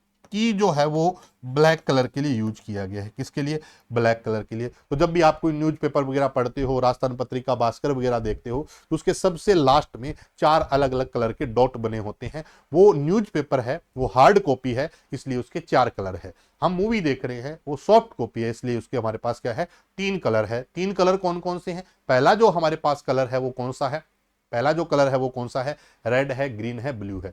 इन कलर कोड को तोड़ मरोड़ कर आगे पीछे लिख दे तो समस्या नहीं है, RGB को BRG लिख दे तो टेंशन मत लेना, क्योंकि कलर 3 ही है, रेड है, ग्रीन है, ब्लू है। CMYK को पहले Y बोल दे, फिर C बोल दे, फिर M बोल दे, कुछ भी फर्क नहीं पड़ता इससे। लेकिन कलर ये कौन कितने हैं, 4 है। कौन कौन से हैं, चान है, मजेंटा है, येलो है, और कौन सा है, की है। अब अगर इधर और कोई बात करें, आउटपुट की बात करें, तो एक सॉफ्ट कॉपी आउटपुट है, एक कौन सा है, हार्ड कॉपी आउटपुट है। हमने कहा कि जितने भी लाइन के एरर है वो 3 होते हैं, रेड ग्रीन और ब्लू होते हैं, रेड ग्रीन और ब्लू होते हैं। तो सर इनको इधर वाले में क्यों नहीं लिया, इधर वाले में क्यों नहीं लिया, ये 4 कलर है, नहीं। जितने भी लाइन के एरर होते हैं वो केवल और केवल किस में दिखाई देते हैं, सॉफ्ट कॉपी में दिखाई देते हैं। किस में दिखाई देते हैं, सॉफ्ट कॉपी में, इसलिए इनके 3 कलर है और 3 ही हमारे पास क्या होते हैं, एरर होते हैं। अच्छा, अच्छी तरीके से क्लियर होगी। अब यहां पर लाइन की अगर एरर के बारे में और पॉइंट डिस्कस करें, तो जितने भी हमारे पास लाइन के एरर होते हैं वो केवल और केवल किस में होते हैं, सॉफ्ट कॉपी में दिखाई देते हैं। यानी कि अगर मैं इस शब्द का प्रिंट निकालूंगा तो मुझे स्क्रीन पे तो ये लाइन दिखेगी, लेकिन पेज जो प्रिंट होके आएगा उस पर ये लाइन नहीं दिखेगी। इसलिए मैंने लिखा है कि ये केवल किस में दिखाई देते हैं, सॉफ्ट कॉपी में दिखाई देते हैं। किसमें दिखाई देते हैं, सॉफ्ट कॉपी में। तो रेड लाइन, ग्रीन लाइन और blue line, red line, green line और ब्लू लाइन की बात करें, लाइन के एरर जो होते हैं ये किस फॉर्मेट में दिखाई देते हैं, ये भी इंपॉर्टेंट सवाल है। किस फॉर्मेट में दिखाई देते हैं, तो आप बता देना, विगल फॉर्मेट में दिखाई देते हैं। विगल या अपनी नॉर्मल लैंग्वेज है उसमें जिग जैग बोल देते हैं। क्या बोल देते हैं, जिग जैग। ये जो लचीलेपन वाली बात होती है, इस तरीके की लाइन होती है, इसको विगल या जिग जैग बोल देते हैं। क्या बोल देते हैं, जिग जैग बोल देते हैं। लाइन के एरर केवल सॉफ्ट कॉपी में दिखाई देते हैं, किस फॉर्मेट में होते हैं, जिग जैग या विगल फॉर्मेट में होते हैं। सीधी लाइन नहीं लिखी होती, ऐसे लाइन नहीं लिखी होती है, अंडरलाइन होती है। लेकिन ये लाइन होती है वो इस तरीके से फ्लेक्सिबल लाइन होती है, जिसको जिग जैग या विगल फॉर्मेट कह देते हैं। क्या बोल देते हैं, विगल फॉर्मेट के नाम से जानते हैं। अब अगर कोई पूछे कि लाइन के एरर 3 है, इनका पर्पज क्या है, तो रेड लाइन लगने का मेन कारण होता है कि अगर आपके क्या हो, स्पेल मिस्टेक हो, स्पेल मिस्टेक हो, स्पेल मिस्टेक का मतलब कोई शब्द गलत लिख दिया हो तो हमारे पास क्या लग जाएगी, रेड लाइन लग जाएगी। कई बार कंप्यूटर में क्या है, शब्द भी सही होता है, फिर भी अगर रेड लाइन लग रहा है तो ये समझ लो कि वो शब्द हमारी कंप्यूटर की डिक्शनरी में नहीं है। जैसे हर एक हिंदी के शब्द के नीचे क्या लग जाती है, रेड लाइन लग जाती है। हर हिंदी के शब्द के नीचे रेड लाइन लग जाती है क्योंकि हो सकता है वो हिंदी का शब्द आपके कंप्यूटर की डिक्शनरी में नहीं हो। तो इसका मतलब ये नहीं है कि वो शब्द सही नहीं है इसलिए रेड लाइन लगी है, वो शब्द सही नहीं है, हो सकता है वो शब्द हमारी कंप्यूटर की डिक्शनरी में नहीं है, इस वजह से उसके नीचे क्या लगी होगी, रेड लाइन लगी होगी। ठीक है, ग्रीन लाइन लगने का मतलब है ग्रामेटिकल मिस्टेक है, ग्रामेटिकल मिस्टेक है। ग्रामेटिकल मिस्टेक का मतलब कोई व्याकरण से संबंधित कोई गलती कर दी हो, जैसे इज है, एम है, आर है, वोज है, वर है। जैसे अपने बोल देते हैं ना कि कल मैं क्लास गई थी, कल मैं क्लास गई थी, या मान लो मैं गया था, लड़का बोल रहा है मैं कल क्लास गई थी। इस तरीके के जो मिस्टेक्स होते हैं उनको हम क्या बोल सकते हैं कि कोई ग्रामेटिकल हमारे पास है मिस्टेक आ जाती है। सबसे इंपॉर्टेंट है कि ब्लू लाइन कब लगती है, कॉन्टेक्चुअल एरर के लिए। कॉन्टेक्चुअल एरर के लिए क्या लग जाती है, ब्लू लाइन लग जाती है। जैसे ब्लू लाइन का कॉन्टेक्चुअल का मतलब है कि जो बात बोल रहे हो उसका सीक्वेंस भी इंपॉर्टेंट होता है। जैसे मान लो मैं कल बाजार से बैट और बॉल लेके आया था, मैंने बॉल से शॉट मारा, इसका मतलब यह है कि मेरी जो गलती है वो कॉन्टेक्स्ट के रेफरेंस में गलती है, संदर्भ मेरा ठीक नहीं है, यानी कि जो बात मुझे बोलनी चाहिए थी उसमें मेरे जो कंटेंट है वो सही नहीं है, आगे पीछे हो रहे हैं। वैसे ग्रामेटिकली तो क्या है, ठीक है, लेकिन कॉन्टेक्चुअली वो ठीक नहीं है, उसको हम क्या बोल देते हैं, कॉन्टेक्चुअल एरर, जो ब्लू लाइन है। सबसे कम देखने को मिलती है जो हमारे पास क्या है, ब्लू लाइन होती है। सबसे ज्यादा देखने को मिलती है वो हमारे पास क्या है, रेड लाइन होती है। तो रेड लाइन जो होती है वो हमें जनरली किसको बताती है कि आपकी क्या है, स्पेल मिस्टेक है। वही अगर आपसे कोई पूछे कि ग्रीन लाइन हमारे पास किसको बताती है, ग्रामेटिकल मिस्टेक। अगर कोई पूछे वर्तनी अशुद्धि की बात करें, किसकी बात करें, वर्तनी अशुद्धि की बात करें, तो वो हमारे पास क्या होती है, रेड लाइन होती है। कोई व्याकरण अशुद्धि की बात करें तो वो हमारे पास क्या होती है, ग्रीन लाइन होती है। कॉन्टेक्चुअल का मतलब कोई संदर्भ की बात करें या प्रासंगिक की बात करें, उसकी अगर कोई गलती है तो हमारे पास कौन सी लगती है, ब्लू लाइन लगती है। तो हमारे पास जनरली ये कितनी लाइन है, 3 लाइन है। कौन कौन सी है, रेड लाइन है, ग्रीन लाइन है, ब्लू लाइन है। रेड लाइन लगने के पीछे कारण क्या है कि वो स्पेल मिस्टेक है, वो शब्द गलत है। मे बी हो सकता है वो शब्द मेरे अकॉर्डिंग बिल्कुल सही है, लेकिन वो शब्द हमारे कंप्यूटर की डिक्शनरी में नहीं है, या वो शब्द किसका है, हिंदी का है। तो इन केस में भी कौन सी लाइन लग जाती है, रेड लाइन लग जाती है। क्या लग जाती है, रेड लाइन लग जाती है। और अगर कोई आपसे पूछे, अगर आपसे कोई पूछे कि ग्रीन लाइन लगने का मतलब है कि मान लो कोई ग्रामर से संबंधित अशुद्धि हो जाए, जैसे रूल्स रेगुलेशन के अकॉर्डिंग हमारे पास सेंटेंस नहीं है, तो उसमें हम कह सकते हैं कि ग्रामेटिकल मिस्टेक है। मान लो कई बार होता है इज है, आर लगाना था, वाज लगाना था, वर लगाना था, एस लगाना था, ई एस लगाना था। इस तरीके की जो मिस्टेक होती है वो हमारे पास क्या होती है, ग्रामेटिकल व्याकरण संबंधित अशुद्धि होती है।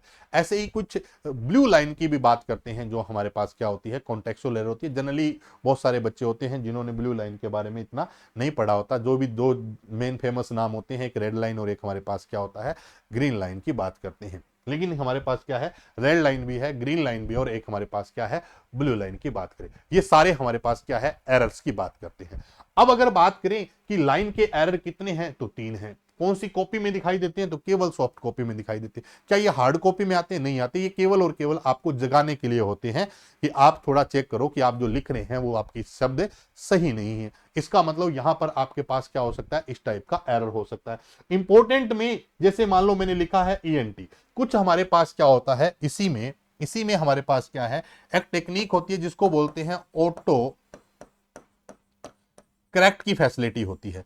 ऑटो करेक्ट का मतलब है जैसे ही मैं इसको लिखूंगा तो ई जो है ऑटोमेटिक क्या बन जाएगा, ए बन जाएगा, जिसको हम क्या बोल देते हैं, ऑटो करेक्ट बोल देते हैं। ऑटो करेक्ट का मतलब है कि जितनी भी हमारी इंग्लिश में वोवल से संबंधित प्रॉब्लम होती है, जैसे ए को आपने ई लिख दिया, ई को आपने ए लिख दिया है, आई की जगह आपने कुछ अलग यूज कर लिया है, ई यूज कर लिया है, इस टाइप के जो शब्द जो होते हैं उनको ये ऑटोमेटिक क्या कर देता है, करेक्ट कर देता है। इस टेक्निक को हम क्या बोल देते हैं, ऑटो करेक्ट टेक्निक बोल देते हैं। तो ऑटो करेक्ट टेक्निक के साथ साथ एक मेरे पास टेक्निक होती है जिसको हम क्या बोल देते हैं, ऑटो कंप्लीट बोल देते हैं, ऑटो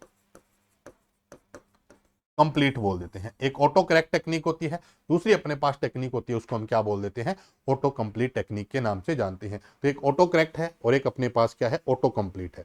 ऑटो करेक्ट और ऑटो कंप्लीट की बात करें, दोनों में क्या फर्क है। ऑटो करेक्ट का मतलब है कि कोई शब्द गलत है उसको सही कर दिया। ऑटो कंप्लीट का मतलब है कि जैसे मान ले क्या मैंने लिखा एफ लिखा, तो जैसे मैं गूगल पे कोई सर्च कर रहा हूं तो एफ लिखते ही जैसे मान लो बहुत सारे ऑप्शन आगे, जैसे फेसबुक आ गया, फाइल आ गया, इस तरीके से है, तो उनको मैं कंप्लीट कर सकता हूं। तो इसके लिए जब ऑटो कंप्लीट है तो कम से कम जैसे ही मान लो आप 3 कैरेक्टर टाइप करते हैं, जैसे मोबाइल में कोई कॉन्टेक्ट सर्च करते हो तो 1-2 कैरेक्टर जैसे जैसे लिखते जाते हैं वैसे वैसे वो चीजें क्या आ जाती है, ऑटोमेटिक कंप्लीट होने पे आ जाती है। तो उसको हम क्या बोल देते हैं, ऑटो कंप्लीट के नाम से जानते हैं। तो एक ऑटो करेक्ट और एक हमारे पास क्या है, ऑटो कंप्लीट है। अब अगर बात करें और इसमें आगे बढ़े तो हमारे पास क्या है, हमने कहा कि कैरेक्टर से वर्ड, वर्ड से सेंटेंस, सेंटेंस से लाइन, लाइन से पैराग्राफ, पैराग्राफ से पेज, पेज से फाइल और फाइल से डेटाबेस है। हमने कहा कि अगर कोई आपको सेंटेंस से लाइन में जाना है तो क्या कहलाएगा, वर्ड रे। एक अच्छा कंसेप्ट है, इसको समझते हैं कि एक हमने अभी अभी पढ़ा है,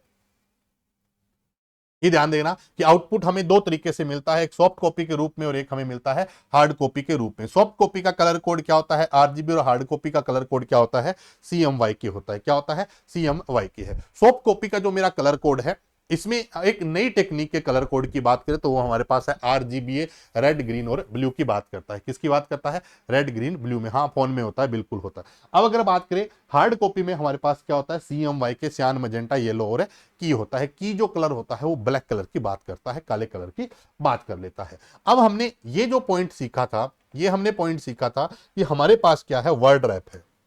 हमारे पास क्या है, वर्ड रैप है। ध्यान दीजिएगा अभी अगर कोई बात कर ले वर्ड रैप के बारे में। अच्छा, वर्ड रैप की डेफिनेशन क्या बताई है कि लाइन कंप्लीट होते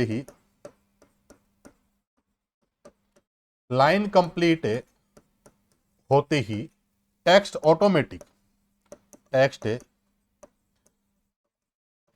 ऑटोमेटिक नेक्स्ट लाइन में आ जाता है, नेक्स्ट लाइन में चला जाता है, आ जाता है, चला जाता है। इसको हम क्या कहते हैं, वर्ड रैप कहते हैं। एक वर्ड रैप के साथ साथ हमारे पास क्या होता है, शब्द आता है हाइफनेशन। क्या होता है, हाइफनेशन होता है। हाइफनेशन क्या है, देखिएगा, वर्ड रैप और हाइफनेशन में भी सवाल पूछे जाते हैं। जैसे मान लो मेरे पास ये कुछ लाइन है, अब जो भी मैं आगे टेक्स्ट लिखूंगा ऑटोमेटिक क्या हो जाएगा, वो नेक्स्ट लाइन में आ जाएगा। ऑटोमेटिक क्या हो जाएगा, नेक्स्ट लाइन में। ये तो हमारे पास क्या है, वर्ड रैप है। तो सर हाइफनेशन क्या है, देखिए हाइफनेशन कब यूज करते हैं, जैसे मैंने यहां से लाइन स्टार्ट की और आगे मैंने शब्द लिखना है और गंगानगर लिखना है, और इसमें गंगा लिखने की जगह है नगर मैं लिखूंगा, तो पूरा शब्द किस में आ जाएगा, नई लाइन में आ जाएगा। मैं ये चाहता हूं कि गंगानगर में गंगा ऊपर वाली लाइन में रह जाए और नगर शब्द जो है वो नीचे वाली लाइन में आ जाए। गंगा ऊपर वाली लाइन में रहे, नगर शब्द है वो नीचे लाइन में आ जाए। इसका मतलब हमने वर्ड को ब्रेक करना है। किसको ब्रेक करना है, वर्ड को ब्रेक करना है। तो हाइफनेशन क्या है, वर्ड को ब्रेक करने के लिए, इसको करना हूं, वर्ड को ब्रेक करने के लिए हम किसका यूज करते हैं, हाइफनेशन का, वर्ड को ब्रेक करने के लिए। अगर न्यूज़पेपर वगैरह पढ़ते हो तो इसमें हम चर्चा करते हैं, न्यूज़पेपर वगैरह पढ़ते हो, इसमें हम बहुत सारे शब्दों को देखते हैं कि आधा शब्द ऊपर वाली लाइन में है और उसी का आधा पार्ट है नई लाइन में है। उसको हम क्या बोल देते हैं, हाइफनेशन बोल देते हैं। क्या बोल देते हैं, हाइफनेशन बोलते हैं। लेकिन हाइफनेशन जो शब्द होता है ना, इसको किससे प्रेजेंट किया जाता है, तो आप बता देना, डैश से प्रेजेंट किया जाता है। किससे, डैश से। इसका जो सिंबल होता है कंप्यूटर में वो ऐसे होता है, ए, बी और डैश से सी है। यानी कि कहने का मतलब है कि ए बी डैश, मुझे पता लग गया कि ए बी अभी पूरा नहीं है, नेक्स्ट लाइन में क्या है, सी है। इसको बोलते हैं हाइफनेशन। क्या बोलते हैं, हाइफनेशन। तो हाइफनेशन की पहचान क्या होगी कि गंगा अपने आप में पूरा शब्द है या गंगानगर है, तो इसके पीछे अगर डैश लगा हुआ है तो ये शब्द अभी अधूरा है। ये शब्द अभी क्या है, अधूरा है। क्यों? क्योंकि डैश हमें बता रहा है कि ये शब्द को तोड़कर आगे किया गया है। ऐसा क्यों करते हैं? जब आप जस्टिफाई करते हैं तो बहुत सारे ऐसे स्पेस वाले वर्ड्स होते हैं जिनको अपने ब्रेक करके और नेक्स्ट लाइन में हम क्या कर सकते हैं, एडजस्ट कर सकते हैं। इस टेक्निक को हम क्या कहते हैं, हाइफरनेशन टेक्निक कहते हैं। तो एक टेक्निक है वर्ड रैप और एक टेक्निक क्या है, हाइफरनेशन टेक्निक है।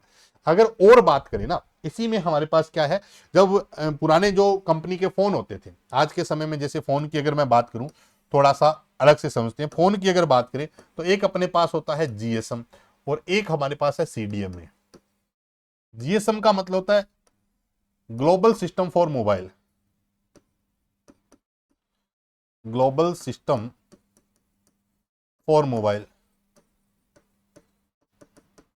सीडीएमए का मतलब होता है code division multiple access, code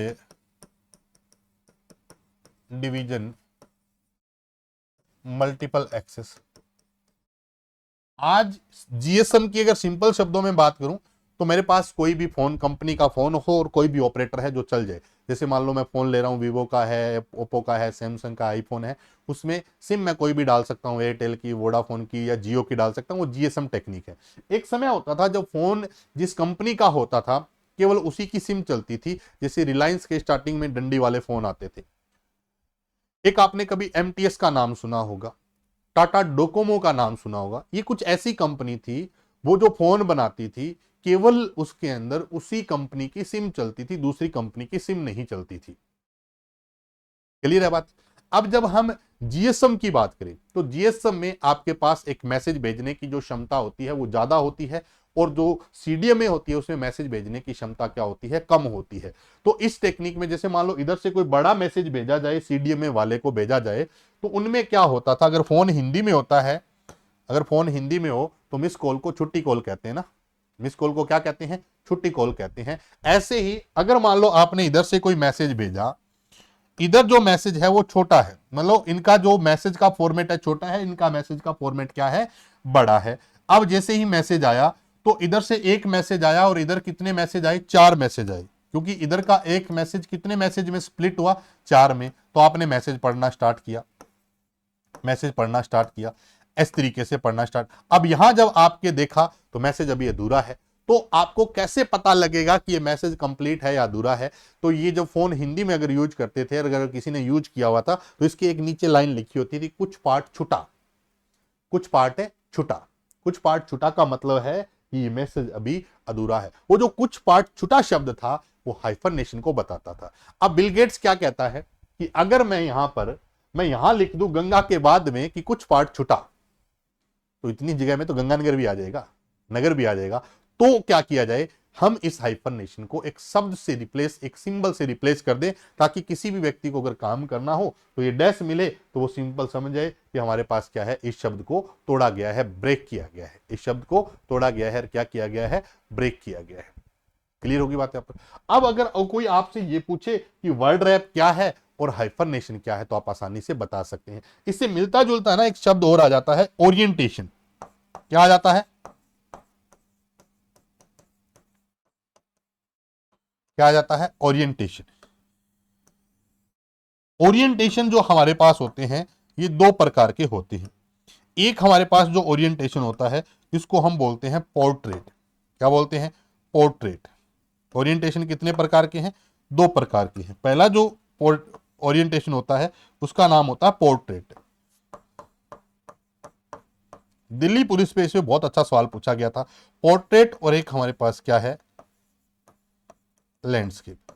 portrait और लैंडस्केप की बात करें तो जब भी इस स्क्रीन की बात करें, ये स्क्रीन कैसी है, अब लैंडस्केप है, अगर इस फॉर्मेट में होती तो पोर्ट्रेट है।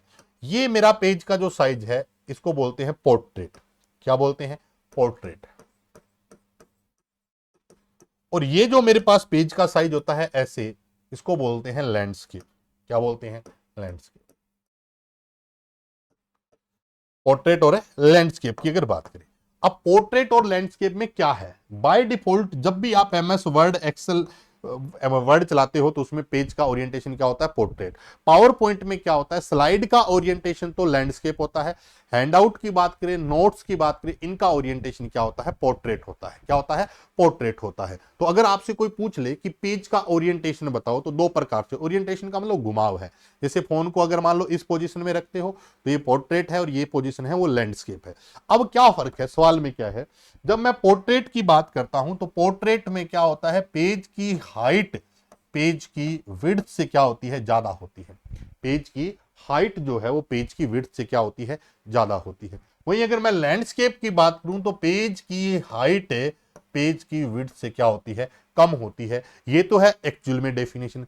अब जो पेपर में सवाल था वो ये पूछा गया था कि पोर्ट्रेट में क्या होता है? पेज की विड्थ ज्यादा होती है और हाइट कम होती है, और लैंडस्केप में पेज की हाइट ज्यादा होती है और विड्थ कम होती है। ये दोनों स्टेटमेंट उन्होंने दी हुई थी। तो विशेष ध्यान रखना कि जब पोर्ट्रेट की बात करें तो पेज की जो हाइट है ये ज्यादा होती है और विड्थ हमारी क्या होती है? कम होती है। वहीं अगर लैंडस्केप की बात करें तो पेज की हाइट क्या होती है? कम होती है, और विड्थ हमारी क्या होती है? ज्यादा होती है। विड्थ हमारी क्या होती है?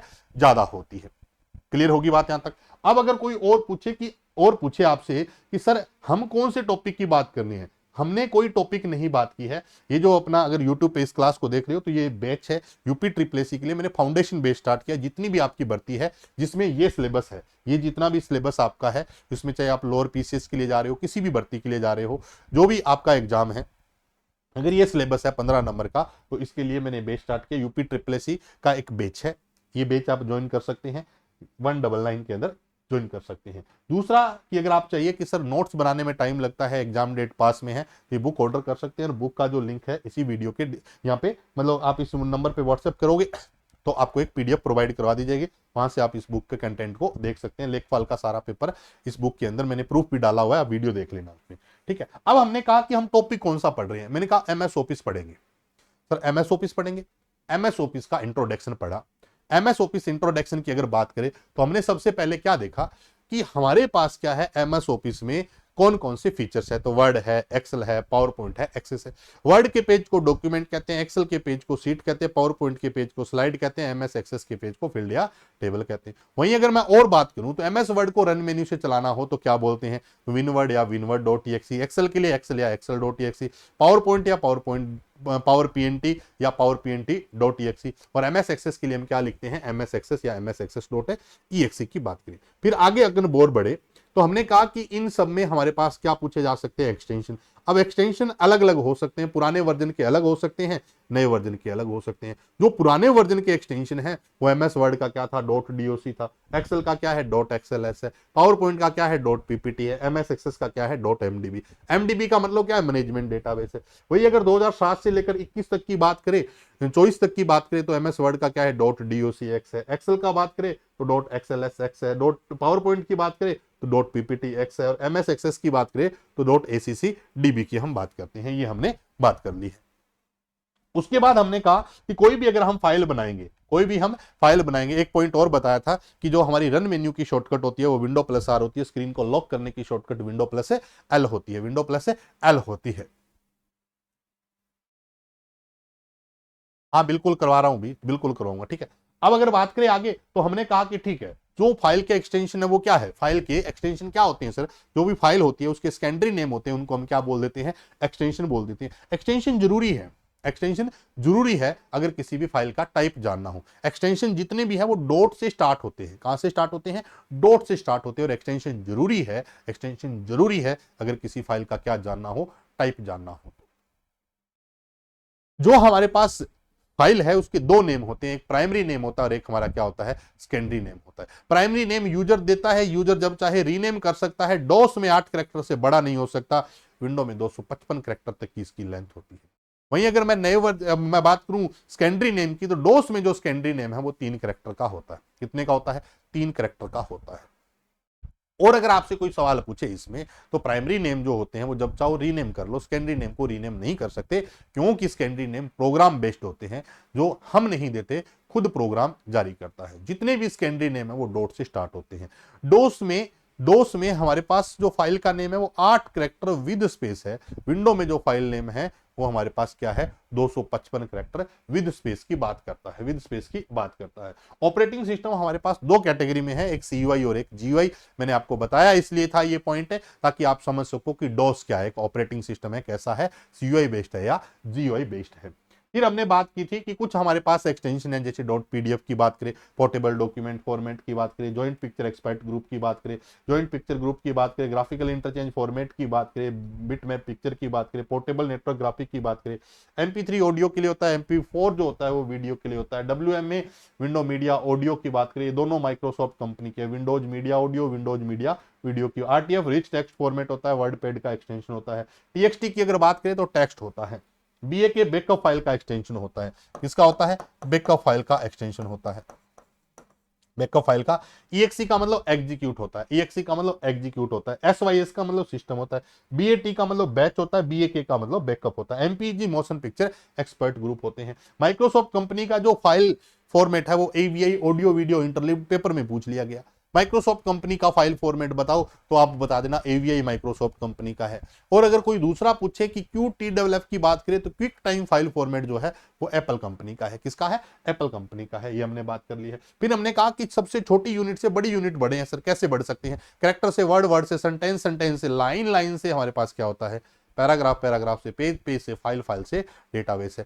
दो तीन पॉइंट याद रखने, कैरेक्टर से वर्ड जाना हो तो स्पेस बार की जरूरत पड़ेगी, अगर आपको वर्ड से सेंटेंस जाना है तो फुल स्टॉप की जरूरत पड़ेगी, सेंटेंस से अगर आपको जाना है किस पे, लाइन पे, तो वर्ड रैप की जरूरत पड़ेगी, और लाइन से अगर आपको पैराग्राफ पे जाना है तो एंटर की जरूरत महसूस होगी। एंटर को हमने पढ़ा कि एंटर कितने तरीके से आ रहा है MS वर्ड में, 4 तरीके से, अकेला आएगा तो पैराग्राफ बदलेगा, शिफ्ट के साथ आएगा तो लाइन बदलेगा, कंट्रोल के साथ आएगा तो पेज बदलेगा, कंट्रोल शिफ्ट के साथ आ जाएगा तो क्या बदल जाएगा, टेबल बदल जाएगा, क्या बदल जाएगा, टेबल बदल जाएगा। उसके बाद अगर बात करें तो हमने पैराग्राफ और लाइन के बीच में डिफरेंस देखा, दो पैराग्राफ के बीच में डिफॉल्ट स्पेस होता है वो 1.5 लाइन का होता है, और दो लाइन के बीच में डिफॉल्ट स्पेस होता है वो पुराने वर्जन में कितना था 1.15 लाइन, और नए वर्जन में कितना है 1.0 है। आगे ये सारे पॉइंट अपने डिस्कस करेंगे।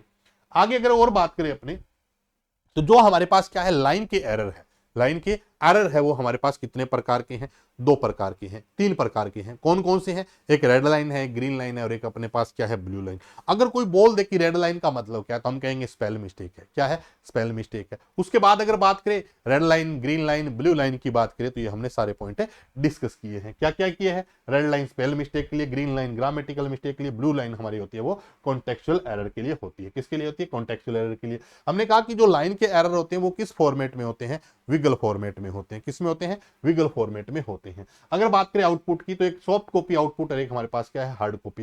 जो सॉफ्ट कॉपी आउटपुट है उसमें 3 कलर होते हैं, हार्ड कॉपी आउटपुट में हमारे पास कितने कलर होते हैं, 4 कलर होते हैं। हमने कहा कि जो सॉफ्ट कॉपी में 3 कलर है, इन्हीं से हमारे पास 3 ही कलर के लाइन के एरर है। ऐसा क्यों सर, क्योंकि हमने कहा लाइन के एरर हमें जो दिखाई देते हैं वो केवल और केवल सॉफ्ट कॉपी में दिखाई देते हैं, विगल फॉर्मेट में होते हैं। ये हमने सारे के सारे पॉइंट डिस्कस कर लिए। वर्ड रैप क्या है, अगर लाइन कंप्लीट हो जाती है टेक्स्ट ऑटोमेटिक नेक्स्ट लाइन में चला जाता है। हाइपरनेशन क्या है, शब्द को ब्रेक करना हो। एक हमने ओरिएंटेशन की बात कर ली है, ओरिएंटेशन की बात की है। एक हमने कहा कि कोड डिवीजन मल्टीपल एक्सेस, एक होता है GSM की बात करें। हालांकि इतना मोबाइल कम्युनिकेशन आपके सिलेबस में नहीं है, लेकिन फिर भी अपने थोड़ा बहुत चर्चा करेंगे, तो इनमें लास्ट में हम बात कर लेंगे इन कम्युनिकेशन वाले सिस्टम की बात करें तो।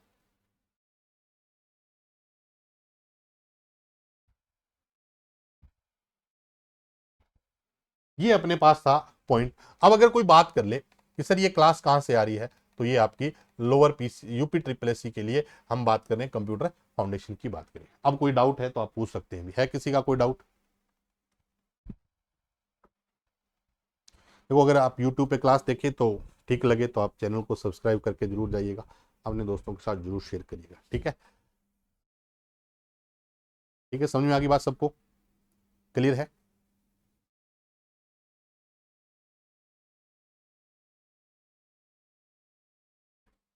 हाँ जी बताओ भी।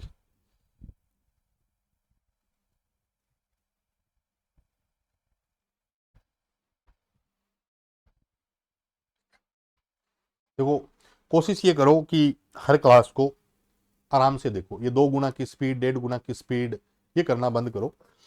आराम से क्लास को तसल्ली से देखो। नोट्स अगर खुद बना लो तो बहुत ही अच्छी बात है। PDF के भरोसे देखो, ज्यादा चीजें अच्छी होती नहीं है क्योंकि टाइम कंज्यूमिंग हो जाता है। हाँ बिल्कुल करो, ठीक है, ओके, थैंक यू।